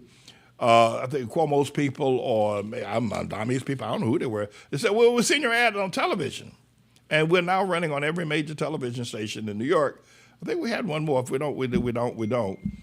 But we are now running on every major regional, local television station here in New York. We're not running on the national networks like CNN, MSNBC. Because there are not very many. There's some ads being ran by Mondami on the national networks because they're trying to deal with the fact that Mondami trashed Obama and Camelback ain't Black Harris. So they're trying to soothe that over because the national Democrats have not endorsed Mondami either. But yeah, that's what we were able to accomplish last night. Now, as I have been stated in times gone by, I would only do 1 hour. I'm going to do 2 hours today. I'm going to take us up to the top of the hour with Love and Righteousness, a great song that will last throughout the eternities about our campaign. And then I'll be back with more of the Manning Report and the Trust in the Lord Hour combined when that takes place. But I do want to remind you that we are now we're now at Psalms 138. I didn't get a chance to say that last night. There was just so much going on. By the way, Elder Butler, Elder Butler, you and I we've been friends. We've been members of and friends of Jesus for more than 40 years. You and your precious wife, Beatrice, or Martha, as I call her. And what would we be doing were I not running for the mayor of the city of New York? And there's so much excitement now in the church. Of what the young people are excited. I mean, we even got Ezekiel Norman coming on his own to the church to be a part of the process.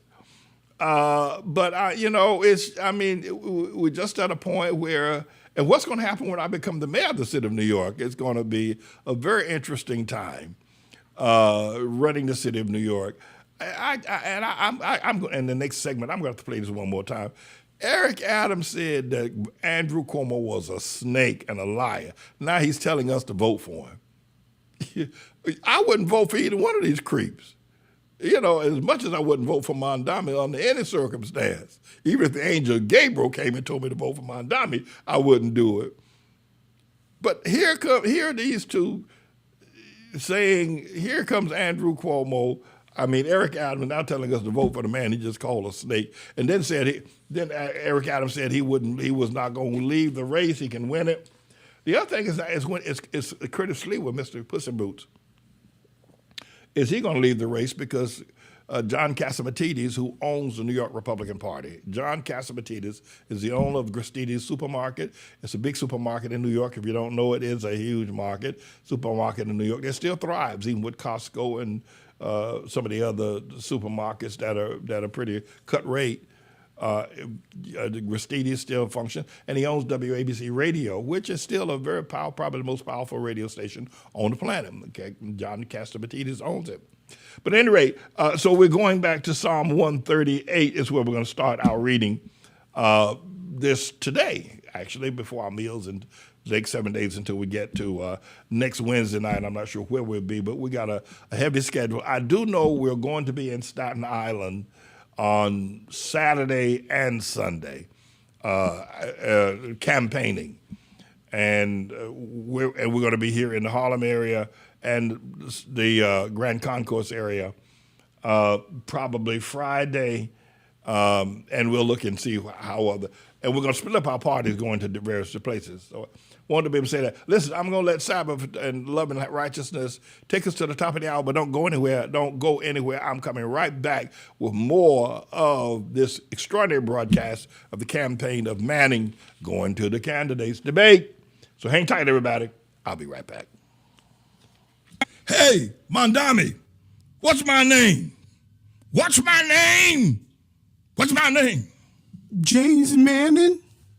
When you go into that voting booth on the 4th of November here in the New York City mayoral election, and when you go in there, whose name you're going to print in the write-in section? Whose name you're going to print in the write-in section on the ballot, Mondami? Who you going to print? Whose name?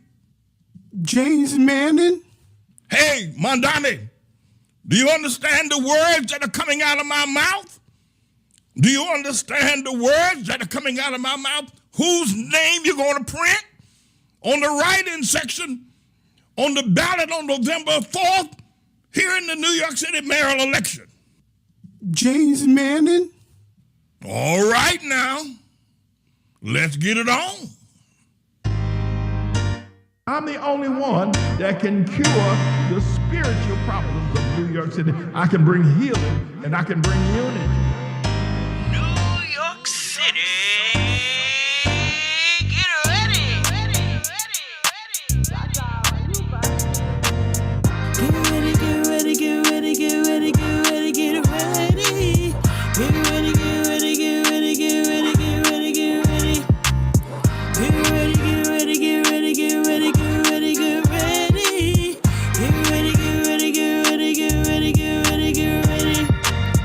New York City, get ready for a man who will fight for you in all your needs. If you're tired of the lies that you've been told, here's a chance for you to vote for truth. He's a man with a plan that will get you through your struggles. I can Doesn't do it. matter at all I how can hard your restore life joy. has been. Back to New York It's City. the dawn of a new day your eyes have never seen. Get ready for change and be truly set free. Love and righteousness. We don't need no politician. Love and righteousness is all we need. Love and righteousness. New York City needs love and righteousness.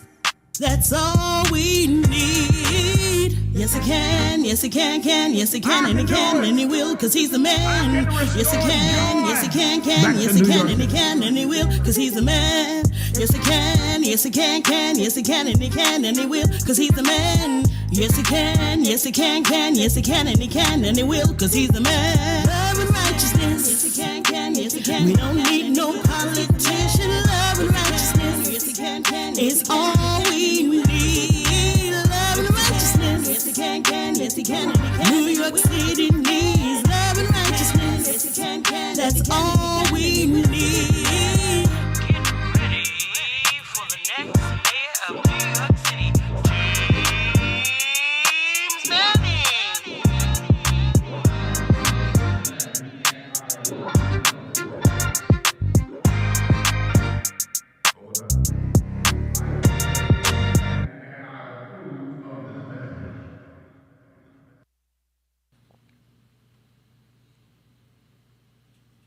All right, everybody, welcome back. This is my first time doing 2 hours in a very long time. And we had a very trying night last night. And by the way, all those of you who went out with us, or about 35 people that went out with us, I promised to take y'all out to a pizza party after the event, but I didn't realize the event would go so long. We were there till 10 o'clock last night and waiting for Osama bin Laden Jr. to come out, but I heard he snuck out the side door. He and Fredo Corleone or Andrew Cuomo. But I do owe you a pizza party, and we will have our pizza party time. I enjoy those pizza parties. We sit and have pizza, everybody have pizza, and we talk, and after we do a hard day's work out on the campaign trail. It's been a lot of fun. And I tell you that, I mean, I think Virtuous showed up from Brooklyn last night to be a part of the event last night. Our ministry, what would we be doing, Elder Butler, what would we be doing were we not doing this? Of course, we'd be talking about Art Lot, to be sure. We definitely need to take the time to upgrade our schools and upgrade our enrollment in our schools. We've kind of been so busy doing some other things. And then, of course, there's a lot of work going on in the building. We had our legal cases that we had with the foreclosure, and I gave a very passionate speech in the first segment, and I gave that speech, and I want to put it up on Facebook and YouTube, all the social media platforms, to let people know that I'm a good lawyer, though I don't have a law degree, and I'm not boasting, but I want people to know that I will fight for them. The lawyers we had really, they were interested in collecting money from us, but they didn't really fight. I know one lawyer laid out $45,000 on the table for us. Okay, that's good. And then one lawyer came and stood in our pulpit and said he's going to protect us and take care of us, but he didn't. At least as far as I'm concerned. And we had to dismiss a lot of attorneys. But what I want the people to know is that I'm a fighter. And if I will do this for the people of this community, then I'll do it for New Yorkers. That's my message. And I'm going to put that message I just did a few moments ago. I'm going to put that message up on all the social media platforms so people will know if I can fight the way I fought for the children in this church, the way I fought for the homeless people in this church, the way I fought for the working class people in this church, I will fight for every New Yorker the same way. And that's the message that New Yorkers need to hear. And they need to see the proof in the pudding. When I can take down the Mellon Bank and one of America's large law firms, when I can take them down, when James Manning can take them down, I'm not through with them, by the way. I'm going for $500 million in damages of discriminatory, unjust, unconstitutional practices against our church. I'm not through with them. But I want the people to know I'm a fighter. That's who I am. I have a proven track record of winning. And I won big time. And I want people to know that. No, I'm going to put that up on all social media platforms. And should I become the mayor of the city of New York, I will fight for New Yorkers. The same way I fought for the members of this community in this church. So what I'd like to be able to do is, again, state that I do want to help people. I do. I recognize that there are a lot of people that are suffering. And all I've done since I've been in this building and been in the ministry is help people. I've done what Jesus said. I've fed the hungry. God knows I've done that. Everybody knows I've done it. I've clothed the naked. God knows I've done that. And Sister Mingo has sent clothing for me and for my staff. And I visited the prisons. Everybody knows I've been in and out of the prisons, visited them, not as a convict. And the hospitals. I've visited the hospitals.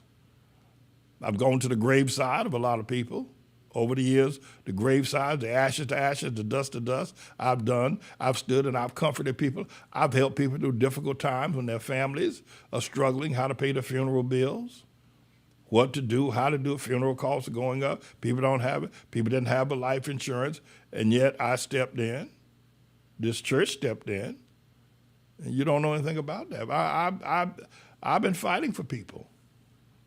And I want to help. If I go to city, if you send me down to City Hall, the way I've helped people at times of death, at funerals, sicknesses, and we have a young lawyer that's working with us now. His name is Counselor Pollard. we met out on the campaign trail going back about 4 or 5 months ago. He said to me, Pastor Man, I said, he used to be a member of this church. He went to law school. I think he was in this church, and he was born in this church, and he went to this elitist school up in Massachusetts. It's this very, very elitist school, a bunch of white students where the children of billionaires go. Well, he was selected to go to that school because he's very bright, very smart. He went there. They came and actually picked him up in a limo and drove him all the way up there in a limousine. Then he went to Duke University. He went to law school. He graduated law school. And his mother left the church, as he was graduating law school. But he came up to me out on the campaign trail a few months ago, and he said, Pastor Man, I want to help you. I said, why? He said, because when we were being evicted from my mother and I were being evicted, you stepped in and helped us get a place to live. And he said, I'll never forget that. That's what he said. He says, I want to help you because you helped us. And I'm glad he recognized that. But, he's not the only one. All I've ever done, America and the world, is help people. I've not aggrandized myself. I've picked out some nice things for myself and a little bit every now and then. But you don't mind if we have a little something, my God. But all I've ever done is help people. I mean, people like that have stories like that where I've helped them in housing, helped them with their food, helped feed them when they were hungry. And if I become the mayor of the city of New York, I want people to know about those cases I won. I want people to know about the people I've helped house, people I've educated. I want people I've done that. That's what I've done routinely and with my eyes closed. That's what and I want everybody to know that. But here, let me say this to you as well, as much as I want to help people. I really believe that the Lord has orchestrated it that we should not be on the debate stage.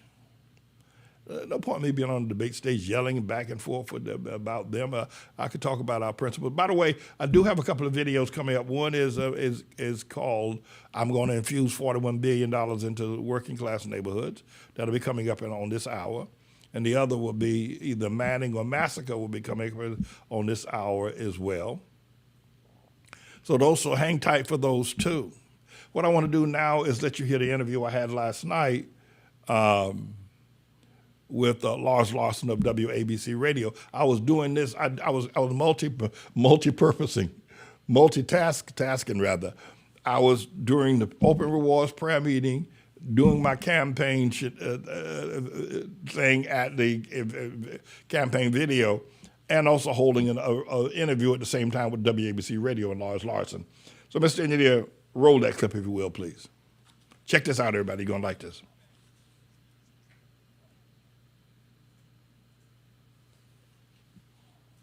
Well, there's a very interesting race going on in New York City for New York mayor, and James David Manning declared his candidacy in that. Republican New York City mayoral candidate and longtime faith leader James David Manning. Pastor Manning, welcome to the program. Thank you so very much, Lars, if I can call you that.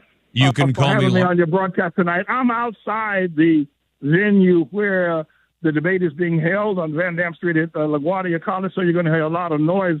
I pray it's not too confusing. If so, I'll try to get inside where we can be heard clearer. No, we can hear you 5 by 5 right now, but you want people to know some of the important background to Zohran Mamdani, who at this point, should we agree that he is the odds-on favorite to win as mayor, and that he's not only a communist, but he's also a very big supporter of Palestinian terrorists? Well, I tend to not agree that he is the odds-on winner. Some may do that in Las Vegas, but I think a lot can happen between now and November 4th. But let me say this about Mamdani. He most assuredly is communist in his ideology. And that potentially can be as vile as anything in terms of the sweet taste of American politics and his Constitution.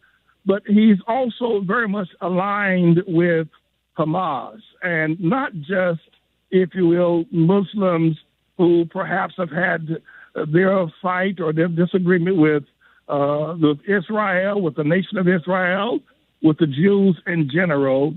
But he's aligned with Hamas, a very violent organization that on the 7th of October 2 years ago went into the kibbutzes. And I'll say more about that when you give me an opportunity to do so. No, I want you to do that, but I want you to help my audience around the rest of the country understand why is it that New Yorkers are so willing, so many of them, maybe not the majority, but so many of them are willing to embrace this guy as the possible leader of America's biggest city? I think a large portion of his vote comes from people or voters under the age of 35. Many of them perhaps have enjoyed the peace of America and did not realize the terror of 9/11. America has been at peace, has been at prosperity, and these young people just don't know what our great Constitution and our founding fathers have put together. And so they're willing to go with what they consider a new idea because he's young. But here, let me say this. Here's what I want to say to the young people. Sure. That when Hamas went into the kibbutzes on the 7th of October 2 years ago, they didn't just pick that date as a random date. Hamas went into the kibbutzes. They didn't go there as a fighting military force to take down members of the IDF or to try to gain some territory in the West Bank or try to, if you will, destroy some of the military stations of the IDF. They went there because they knew that there would be literally hundreds, if not thousands, of virgins. Now, please listen to me. Virgin Jews, Jewish girls that were virgins at a festival called Nova. They knew, those Hamas men knew, and they went there for that purpose. Now, the Islamic religion has this, if you will, twisted ideology and philosophy and theology that if you as a Hamas leader or if you as a Intifada fighter kill Jews and die in the process of a suicide bombing, there would be 70 virgins in heaven waiting for you once you've completed that task. The Islamic people have, if you will, a sexual ideas or perverted, if you don't mind my saying so, about having virgins in heaven. And they went there, Lars. They went there because they knew all those Jewish girls were there. Those Jewish girls that were raped at that Nova festival had never seen a man's sexual organ, had never had sex. They were just young girls having fun. And the first time they encountered sex, it was rape by Hamas. And Mamdani will not condemn it. Damn it, he will not condemn it. He will not condemn no matter how. And that's the mystery, isn't it, Pastor Manning, that this guy is accepted. I mean, in a city which, you know, is a polyglot, it's as diverse as any city in America, and yet they're embracing this guy, and they know about his ties to Hamas. They know about his favoring the Palestinians. Why are they willing? Why are New Yorkers so willing to do that? Just because of age and inexperience? Well, that's a part of it. But the other part of it is that Cuomo is a washed-up and uninteresting candidate who has his own baggage.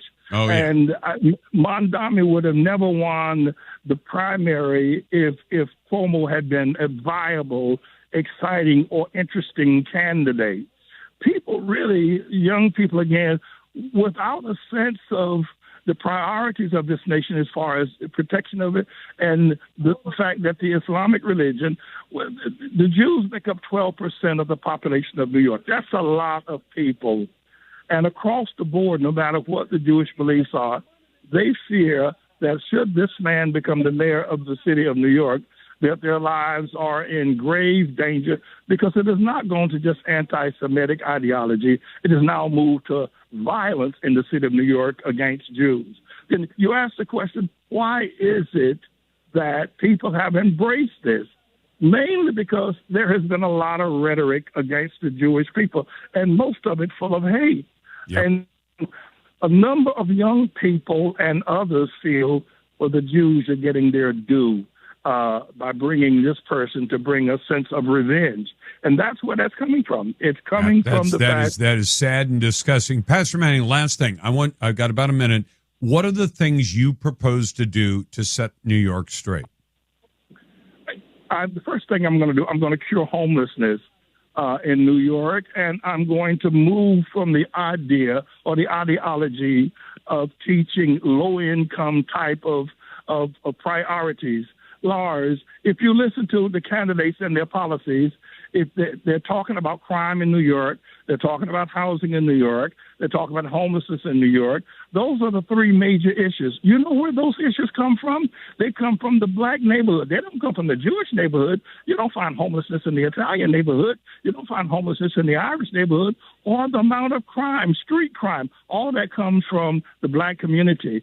It's a bit, if you will, misleading and to some degree racist. What I plan to do is to realize we have a problem fundamentally within the community, of black community, and we need to clean that up. We clean up the community, we clean up crime. We don't have to have policemen do it. Now, I know a lot of people think that's far-fetched, but listen, Bill Clinton put 100,000 policemen on the street. We have worse crime today, so more police ain't going to do it. We're going to have to look at the systemic, where these problems are coming from, and deal with them. And that's one of the things I'm going to do. I'm also going to raise the minimum wage. A lot of small businesses have a problem with that. I'm going to remove all taxes on any food sales. You go into McDonald's, you buy a Big Mac and a shake. It costs you $11. They charge you 90 cents tax. We're going to remove all taxes. There, you should not have to pay taxes to eat food. No, you shouldn't. That's Pastor James David Manning, one of the candidates, a Republican candidate for mayor of New York City. All right, everybody. So actually, I'm running as an independent, Lars. So we need to, get that cleaned up a bit. But here, on that last question he asked me about policies, there are two things I want to do in this segment. The time I have left is to take a closer, more refined look at my policies, such as they are. And as I said before, you're not going to stop street crime in New York by bringing in more police officers. We fundamentally have a problem. All the issues that are being contested or being debated in this mayoral election are issues that are generated in the black neighborhoods. We're not talking about the judicial system. We're not talking about Wall Street. We're really not talking about any of those kinds of issues that are hidden behind either white-collar crime or white-collar corruption. We're talking basically about street crime, but black people, and done mainly by black people and no other race. Homelessness that is 100% of 99% all black people, not any of and men and women and children that are now homeless. As it gets worse, as we continue to inculcate more, if you will, the satanic black leaders like Al Sharpton, Eddie Gloyd, and a bunch of others, Van Jones, these commentators that sit on television, as their weaknesses, their ignorance, and their perversion is creating homelessness. It used to be, going back 20 years ago, just men were homeless. Now the instability and the ludicrous of the present leadership, black leadership, had produced homelessness for women and children. These Negroes are in trouble. So here, I want you to listen to something I said the other day, and I'll get back to you. Let me send you to roll that clip.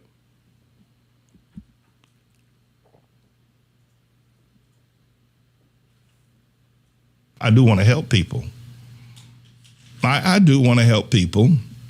I want to help men learn to be fathers. I told y'all yesterday that the tragedy here, the thing that the open, if you will, secret is that black children are the most fatherless children on planet Earth. Doesn't matter where you go, what continent, what nation, even to the Eskimos. There are no children on planet Earth who have less fathers than black children. Now, they have men that made that woman pregnant and she gave birth, but the children don't have fathers. And the people, if you look at the totem pole and the pecking order, the children who have the least fathers, the less fathers, are black children. And that's a fact. And then the women who are less loved, who have less husbands, who are less protected, who have less secure homes. The women who are at the bottom of the totem pole of less love, less husband, less protection, less security are black women. So black women and black children are at the bottom of the totem pole as a result of black men, their behavior and their action. A large part of it supported by rap ideology, which has become a philosophy and a religion. Rap is a religion of the devil. But also, and I know some of y'all get all hissy-fitted when I say this, but since the time of Dr. King, Jesse Jackson, Al Sharpton, Barack Obama, Karen Bass, Bill Bradley, a bunch of other black mayors and politicians and whatsoever, David Dinkins, Charles Rangel, a bunch of other people, T.D. Jakes, and a bunch of other preachers, since the era of those times, starting in the mid-60s to present, there's been an absolutely evisceration of the black family. There used to be a time when out of 9 out of 10 black family homes had a father in the home. Now it's just the opposite. 9 out of 10 families don't have a father in the home or a husband. The black woman is the hardest working, however, she's the most ill-treated. She gets less love than any other woman on the planet. And when she gets love, it's almost like a rape. Or that she's got to pay the man to have sex with her, knock her up and have babies. Once again, just let me say this, is that the black children, wherever you see them, and they're going to turn out to be criminals, drug addicts, some of them are going to be psychologically disarranged. They're going to be at the bottom of the totem pole as well because they don't have fathers. They don't have the key ingredient. We don't need no politicians. We don't need no civil rights leader. We don't need the Al Sharptons. What we need are men to return home to their children and that they give birth to. Everybody on the planet, every other civilization on the planet, fathers care for their children, except for black men at the largest rate of abandonment. And that's what I want to talk to people about. And that's why I need to be mayor. We don't need to be talking about no damn free bus rides. We don't need that. And the black woman, what's wrong with y'all sisters? You know that you are the least loved. You don't get no loving. And the man that you gave your loving to when you were young that walked off is with some other woman or he's in jail somewhere. You ain't getting no loving. You got to claw your fingers to the bone to pay the rent, to put food on the table, to keep the lights on. You got to do all of that. Then here he comes. He wants some other man to see you on the street looking at your posterior, whistling at you. He ain't no good for you either. Your children, your boys are being raised up, getting older, ain't got no father. And you can't be no father to those boys. Or that girl who now is going to pick up a man just like you picked up when you were 13, 14, 15 years old. You went or started fooling around with some man who knocked you up. And now look at you and your daughter going to do the same thing. And yet you want to reject me who comes with the truth. I'm not coming with all this civil rights. That's the stuff that got us in trouble. You're the least loved woman. What's wrong with you? You're the least loved, least sexed, least protected, least encouraged, and you're running around here talking about Al Sharpton as a good leader, or you're talking about even all these other black politicians who are the worst source, and these so-called black professors like this Eddie Gloyd and all Van Jones and a bunch of others sitting up in these college professors promoting homosexuality like growing sweet potatoes and tomatoes on the farm I lived in down in North Carolina, the way they keep growing men to be homosexual, even cutting off the supply of men that perhaps could be men. They're sitting there saying it's advantageous. The white liberal intelligentsia, they like homosexual men. They don't like a strong man like Pastor Manning. They like homosexual men that are very effeminate. And so you can get a job in the seminary, you can get a job in the university, you can get a job on the news program if you're an effeminate black man, but they don't want no real roaring lion black man like Pastor Manning. And so now the one area where you could have maybe got a man, these liberal whites are turning him into a homosexual, and they got all these other Van Jones and Eddie Gloyd and Cornel West and a bunch of others out there helping to cultivate more homosexual black men. It's a mess out here, and I'm going to straighten it out. No, I am, with the truth. But the thing of it is, if nothing else bothers you, you know yourself that black children don't have fathers. And it's not right. That black men ought to be able to run around, call women bitches, rap, and wear these gold chains, and do all that. And while the black children are suffering and listening to this rap music, which is the anthem of the anthem of hell itself. Well, Pastor Manning, he ain't for the black man. He's not for the black culture. He ain't for Black Lives Matter. He ain't for defund the police, and on and on. Listen, let me say something to you. That if nothing more, you may say, okay, well, a black woman don't have a man, she ain't getting no loving, ain't got no sex, she's got sex toys, and because ain't no man coming around to see her no more. She done lost her 23-year-old look, and now nobody's interested in seeing her. At the very least, you ought to listen to me. And if you go along with all this other liberal white stuff that's being pushed at you by all these liberal white people, you ought to say, wait a minute, these black children need to be raised by a father. Now, this ain't right. This ain't right that a child got to grow up 1, 2, 3, 4, 5 years old and don't see no daddy, don't know who daddy is. You ought to at the very least say, wait a minute now, I may be selfish enough to want to be a homosexual and want to push tranny and all that other stuff and slap Pastor Manning and try to marginalize him. But let me say something. These children deserve better than this. These children growing up in these black homes and these tenement buildings and these low-income housing that Cuomo and Mondami want to build more low-income housing, these children ought to have a father. Now, maybe I don't like Pastor Manning, this or that and the other, but these children, they deserve a chance at life. They're going to end up in jail. The police going to crack their heads by the time they're 14 years old. By the time they're 17, they're going to be sentenced for a crime as an adult. They deserve to have a father, and Pastor Manning is right.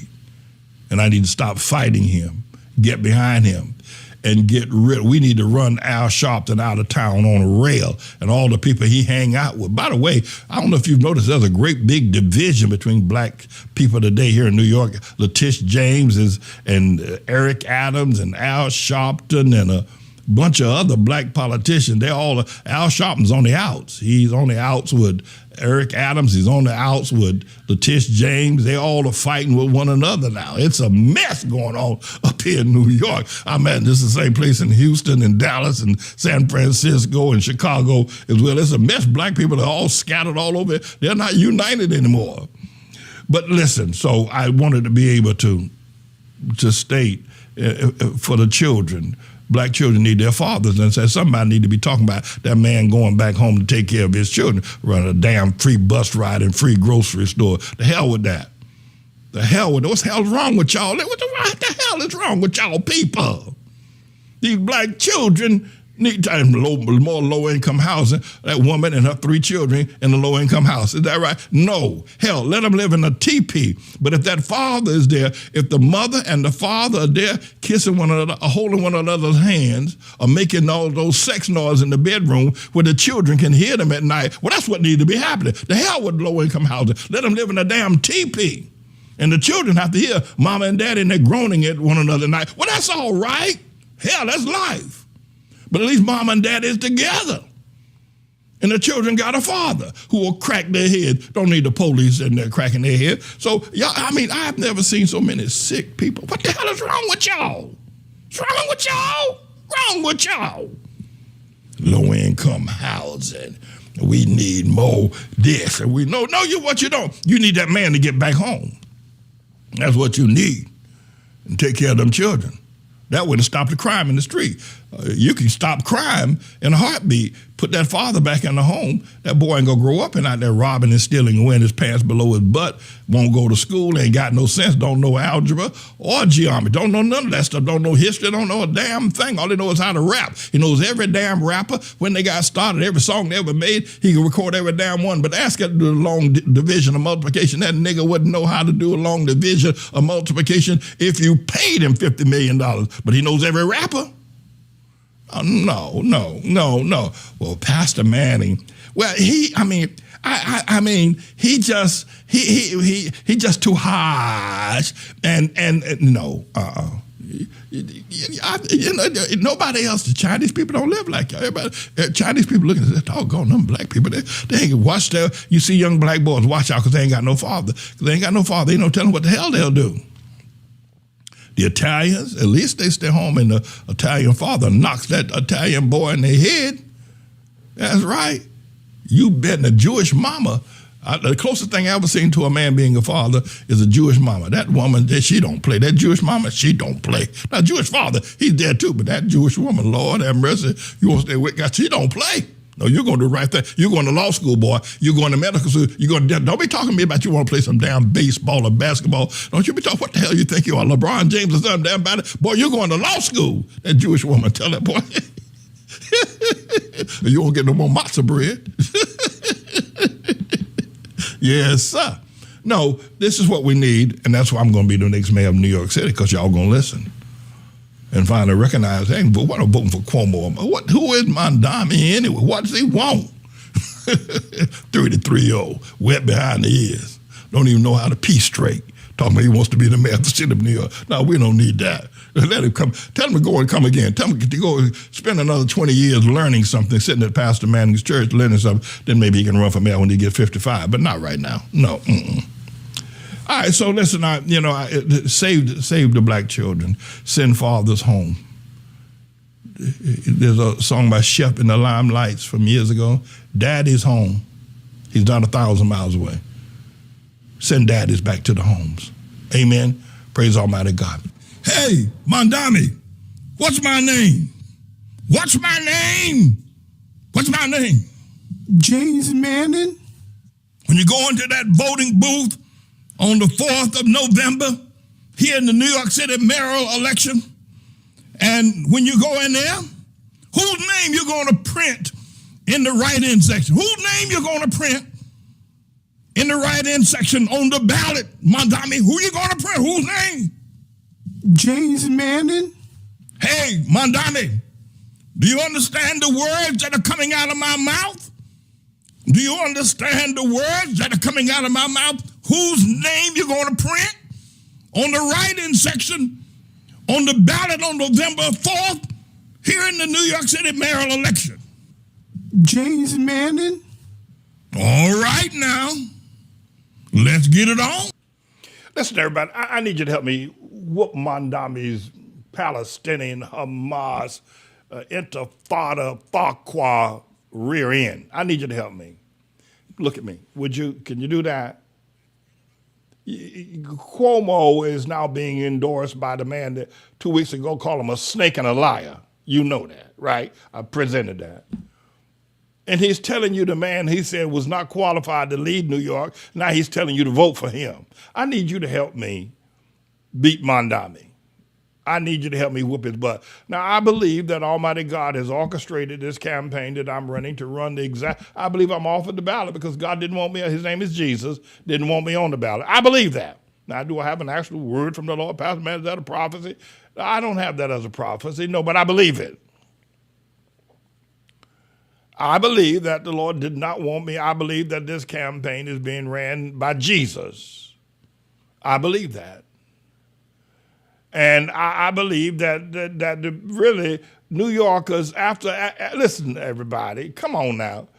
After Eric Adams told you that Andrew Cuomo was a snake and a liar, now he's telling you to vote him in as the mayor of the city of New York. What the hell what? What? You just told us the man, Eric, hey, Mayor Adams, you just told us the man is a snake. Just told us the man is a liar.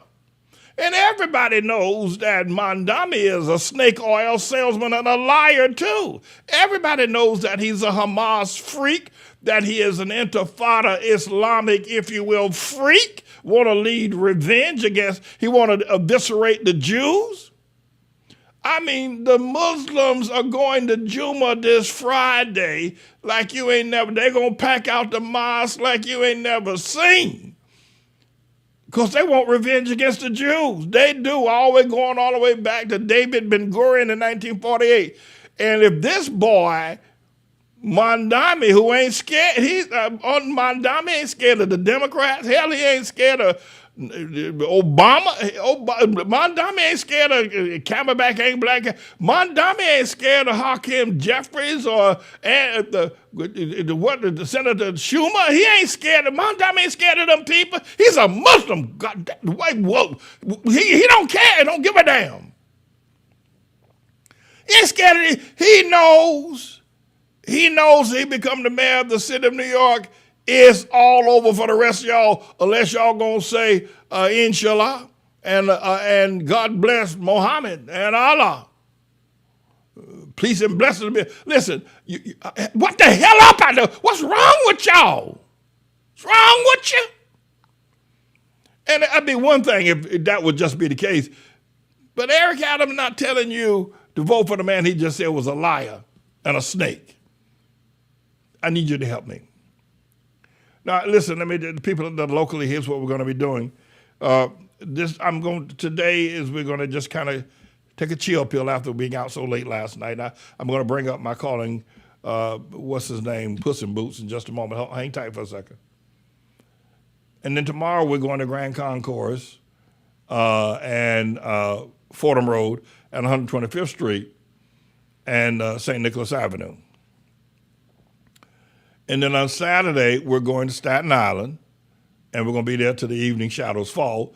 And then early Sunday morning, we're going back out to Staten Island. We're going to be out there all day at Staten Island. We're going to spend at least 36 hours on Staten Island on this coming weekend.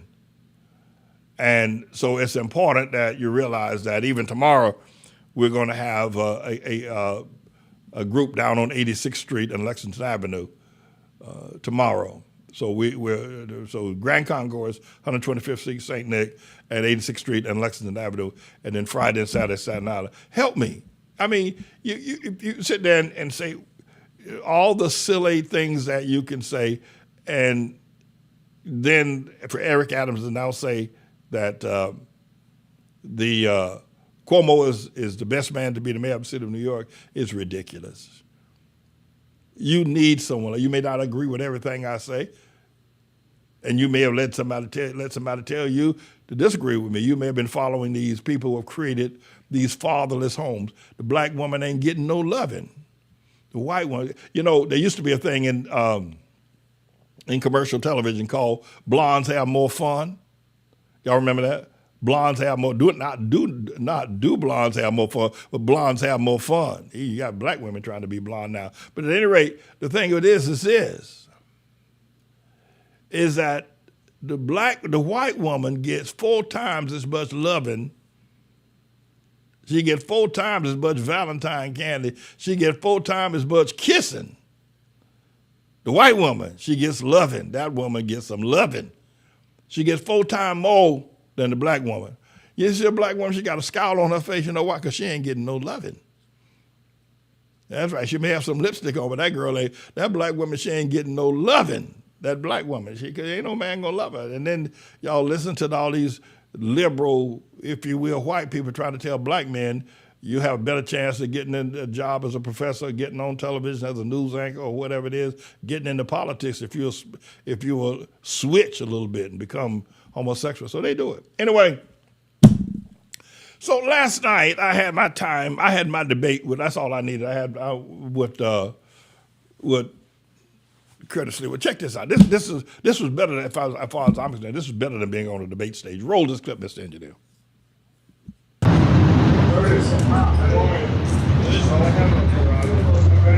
Hey, there's Puss in Boots.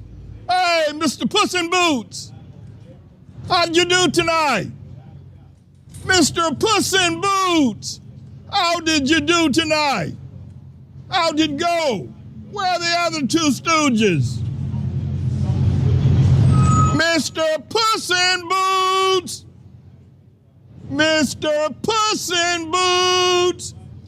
I am James Manning, going to be the next mayor of New York City, Mr. Puss in Boots. Time to get home to feed the cats, Mr. Puss in Boots. Time to get home to feed the meows. Mr. Puss in Boots. Mr. Puss in Boots. Time to go home to feed the meows. Sleazy Sliwa! Hey, Sleazy Sliwa! What are you talking about? Go back to the train and in the tunnels where you belong. Go back to the tunnels and the train, Dirty Curtis and Sleazy Sliwa. Mr. Puss in Boots, the cats are calling you. Come home and feed them. Go back to the tunnels. Dirty Curtis, Sleazy Sliwa. Dirty Curtis, Sleazy Sliwa.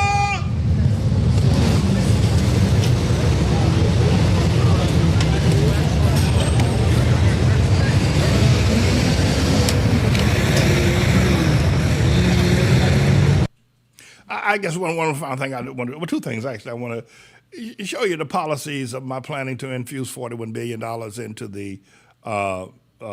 into the working class communities. I want you to hear this. Perhaps you've heard it previously. If you haven't, you need to hear this as you prepare to vote next Tuesday for me to be the mayor of the city of New York. I think it's a brilliant plan. And so I'm going to let you listen to it. Ms. Engineer, would you bring that segment up? We recorded it some time ago. And people need to hear this. And not only this, but I have a number of other things. I want people to know also that I'm a fighter. I want people to know that I'm perhaps the best lawyer in New York at the present time. And I say that because I'm a winner. And I want people to know, listen, I will fight for you. I will just turn tail and say, well, it can't be done. It's impossible. That's what the L&M cigarettes said. They said it couldn't be done. They said nobody could do it. But the L&M has added cigarettes with more taste to it. No, I don't live by the fact that somebody says something can't be done. And I won. I whooped the hell out of the Mellon Bank and the Philip Little law firm in the city of New York. I'm going to whoop them again. I ain't through with them. Listen to this, what I plan to do with working class neighborhoods. Mr. Engineer, roll that clip. Now, the next thing I do want to say in terms of my candidacy and my becoming the next mayor of the city of New York, I plan to raise the minimum wage to $27 per hour. And I plan to do that quickly and as effectively as I possibly can. One of the reasons why there is homelessness and there's crime and there are ghettos is because the people in those particular neighborhoods don't get the kind of pay that they get. And we only think that people who have college degrees should be well paid. But there's a truth out there now that's saying to a large number of people, you go to college, you run up $150,000 college tuition bill and you get out and you barely can't find a job. And so a number of people are thinking that, well, if I can just get some good training and develop some skills, perhaps I don't need the college education. I'm not telling anybody not to go to college. God forbid. What I am saying is that there has been a structure that has been supported by working class people to only honor people with large degrees. You don't have to have a degree to run a bake shop. And I'm thinking about Truth LaFleur, who wants to run a bake shop. You don't have to have a college degree, to run a small business, to open up a paint store or open up a haberdashery store and make $300,000-$400,000 a year. You don't need a college degree to do that. What you need is a structured skill. So what I'm going to do is by raising the minimum wage, that'll give everybody at least a running start. Then we're going to create if you will, if you must, gentrification housing loan pool where people who are physically anchored, spiritually anchored can go and borrow and buy a house, borrow up to $2-3 million to buy a house. And a part of the commitment of the loan that they would get at a very low interest rate, of no interest at all, is that they would take in a homeless family. That they would take in a family. We have a family in our church like Brother Broner. Not sure where he's living right now. He's got 3 children, his wife. They all come to church on Saturday, and the baby just cries and interrupts my sermon like you won't believe. The baby don't do anything until I start preaching. But a family like that needs an opportunity. If, let's say, for instance, the Elder Smith buys a home, buys one of the brownstones you'll see across the street. that's a 3-family house. He rents out a whole floor to the Bronner family. They have to pay him rent. He now has to manage the house. We want to replicate that kind of an event into the neighborhoods, and if we can get people who are working at a minimum wage of $27 per hour, making at least $50,000 per hour, $50,000 to $700,000, $70,000 per year, then they can afford the rent. Now they'll still be skimping. I plan, listen to this, and I'll say this to the gentrifiers. While I've been definitely against your moving into this community, but I've told you over the years, you have not realized your dream of an ideal community where you paid $5-6 million for a house and you're now living in an Astoria neighborhood. It isn't happening. But here's what I'm going to do. Here's what I'm going to do, gentrifiers and everybody else. First of all, there needs to be some reconciliation, and gentrifiers need to come to talk to me. But I'm going to clean up. If you walk down 125th Street here in Harlem in New York City, is now Outlaw, you see people sleeping on the street. You see all kinds of disparaging, if you will, kinds of activities going on 125th Street.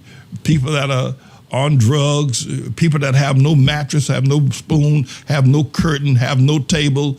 Every curtain, a table, or napkin that they use, or toilet that they use, or toilet paper that they use belongs to somebody else. I'm going to sweep 125th Street broom clean, where it'll look like, well, we were in Paris several years ago, and I think that we were on what was known as the Franklin Delano Roosevelt Terrace or Street. It's right near the Champs-Élysées and not too far away from the Eiffel Tower. Beautiful community, beautiful neighborhood, absolutely beautiful. Well, better yet, I'm going to have the streets of Harlem look like 62nd Street on the east side, between the 3rd and 2nd Avenue and 1st Avenue.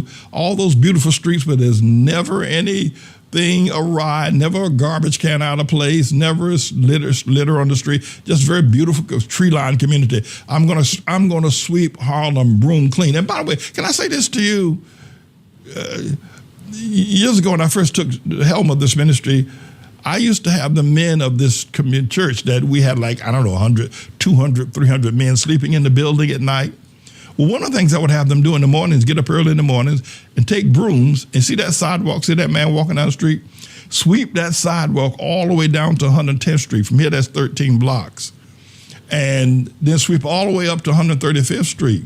And then sweep both sides of the street every morning. They would get out with a bunch of these heavy-duty brooms. I sent 30, 40 men out to sweep the streets. I did this for years. I'll say this to the gentrifiers and to all New Yorkers and all visitors to New York. The first year of my becoming the mayor of the city of New York, and at the conclusion or the beginning of the second year, Harlem will be broom clean. It will be swept broom clean. There'll be nobody sleeping on the streets. There'll be no litter on the streets. The streets themselves will be clean. It'll be a delightful, delectable place. You can actually eat off the streets. That's how broom clean I'm going to streets. But not only that, I'm going to, by the process of raising the minimum wage, then encouraging people to own businesses again in Harlem, encouraging people to buy homes, get equity, rent out that space, learn how to manage it. And the minimum wage itself, and by no food sales tax.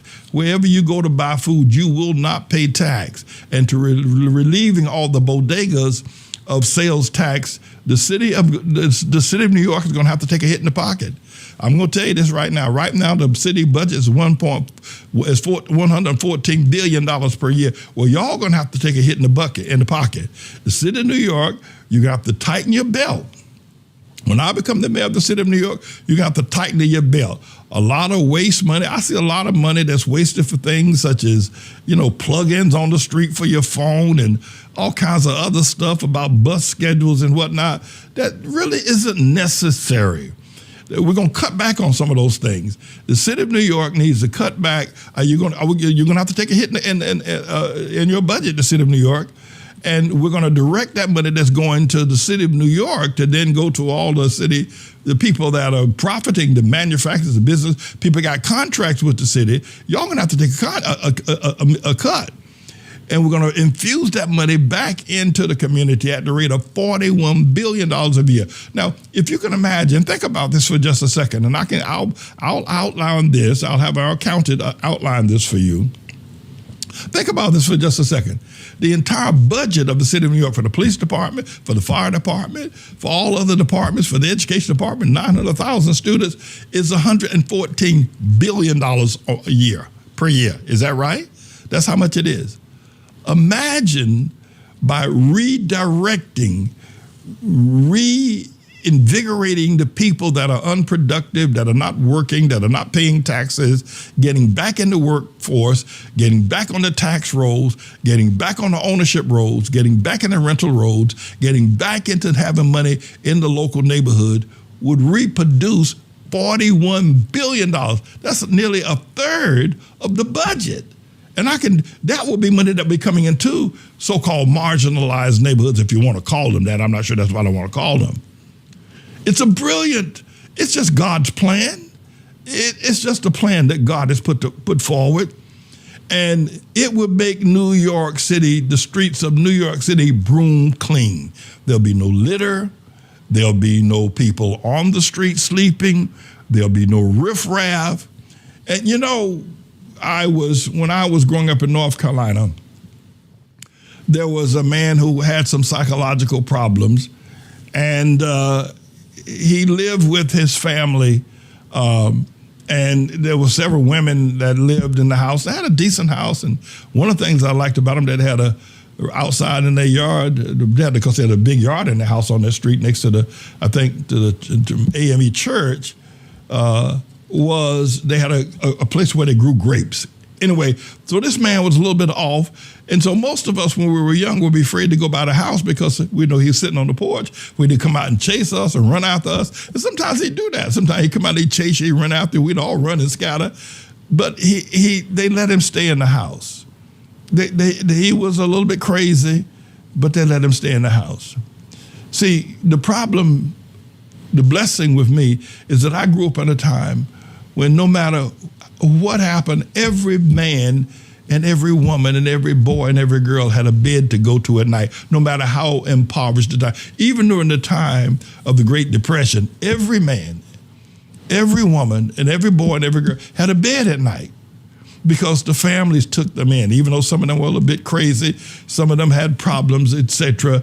But we all dealt with it. We all dealt with it. Nobody slept on the streets. We can bring that back. We've lost our way, and I'll tell you why we've lost our way, because our leaders are hypocrites. They are worse than hypocrites. They're satanic. And the rules of life, the rules of civic, if you will, family structure, they're all, if you will, hypocrites at the very best of them, are satanic at the very. There is all this business about blaming white folk for everything that ever goes wrong with black folk. The white man's ice. If you go buy a block of ice and the white man buys a block, and the white man sells the white man a block, and the white man sells the white man will sell the black man a block of ice that's not as cold as the white man's ice. I mean, that's all you hear out of the mouth of these so-called black college professors at Princeton and these Cornell West and these Eddie Gloyds and these George Van Jones and all of these news commentators, and everything is the white man's ice is colder.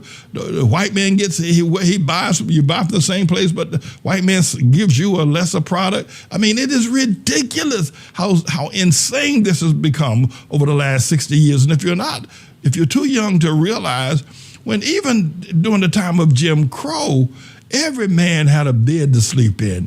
Every child had a bed to sleep in.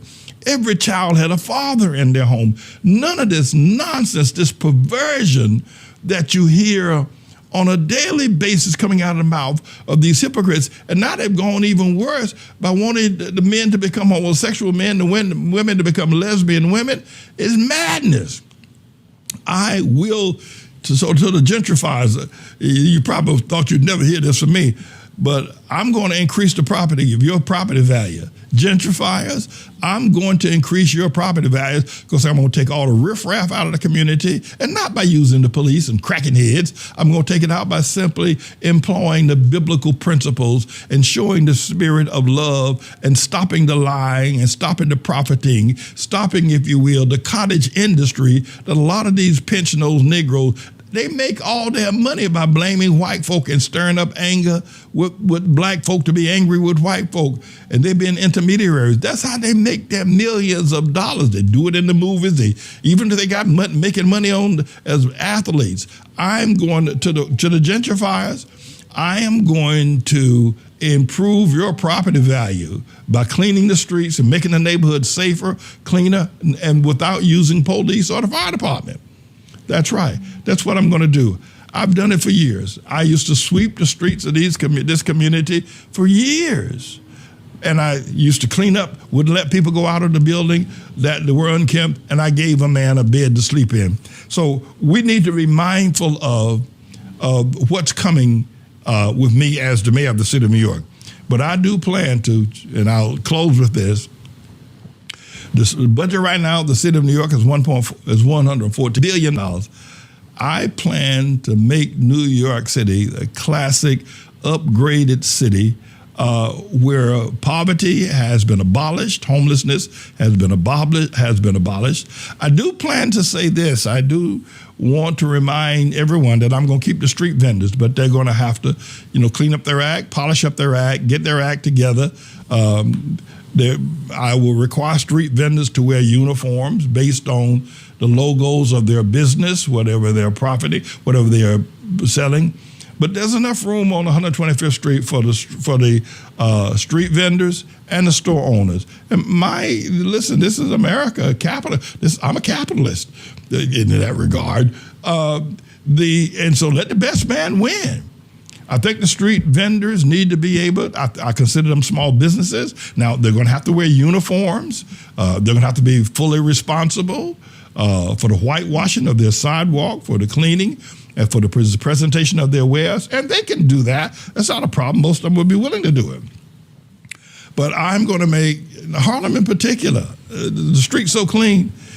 When I say to you, the streets are going to be broom swept clean.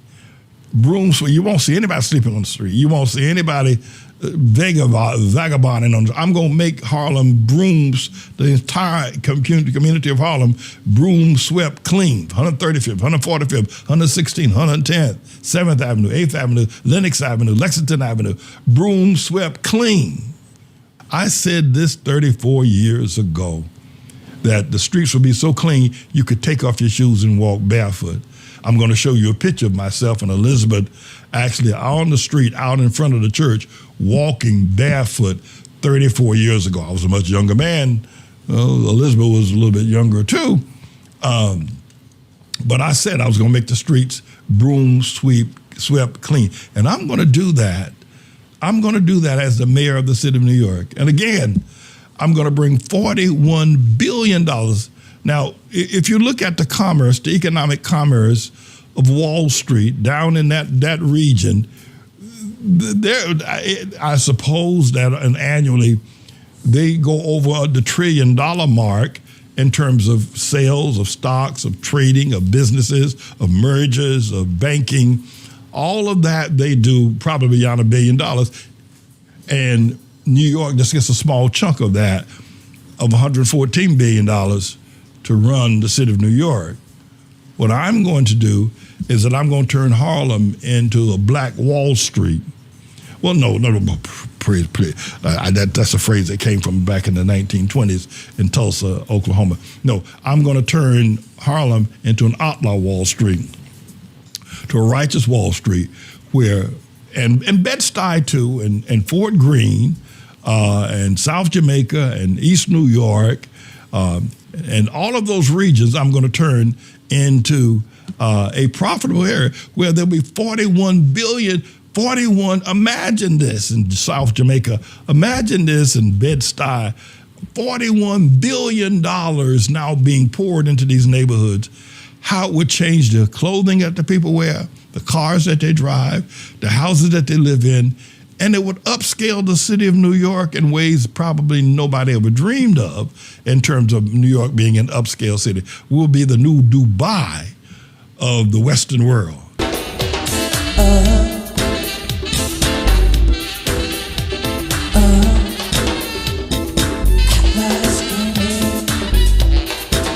I say, Atlas coming.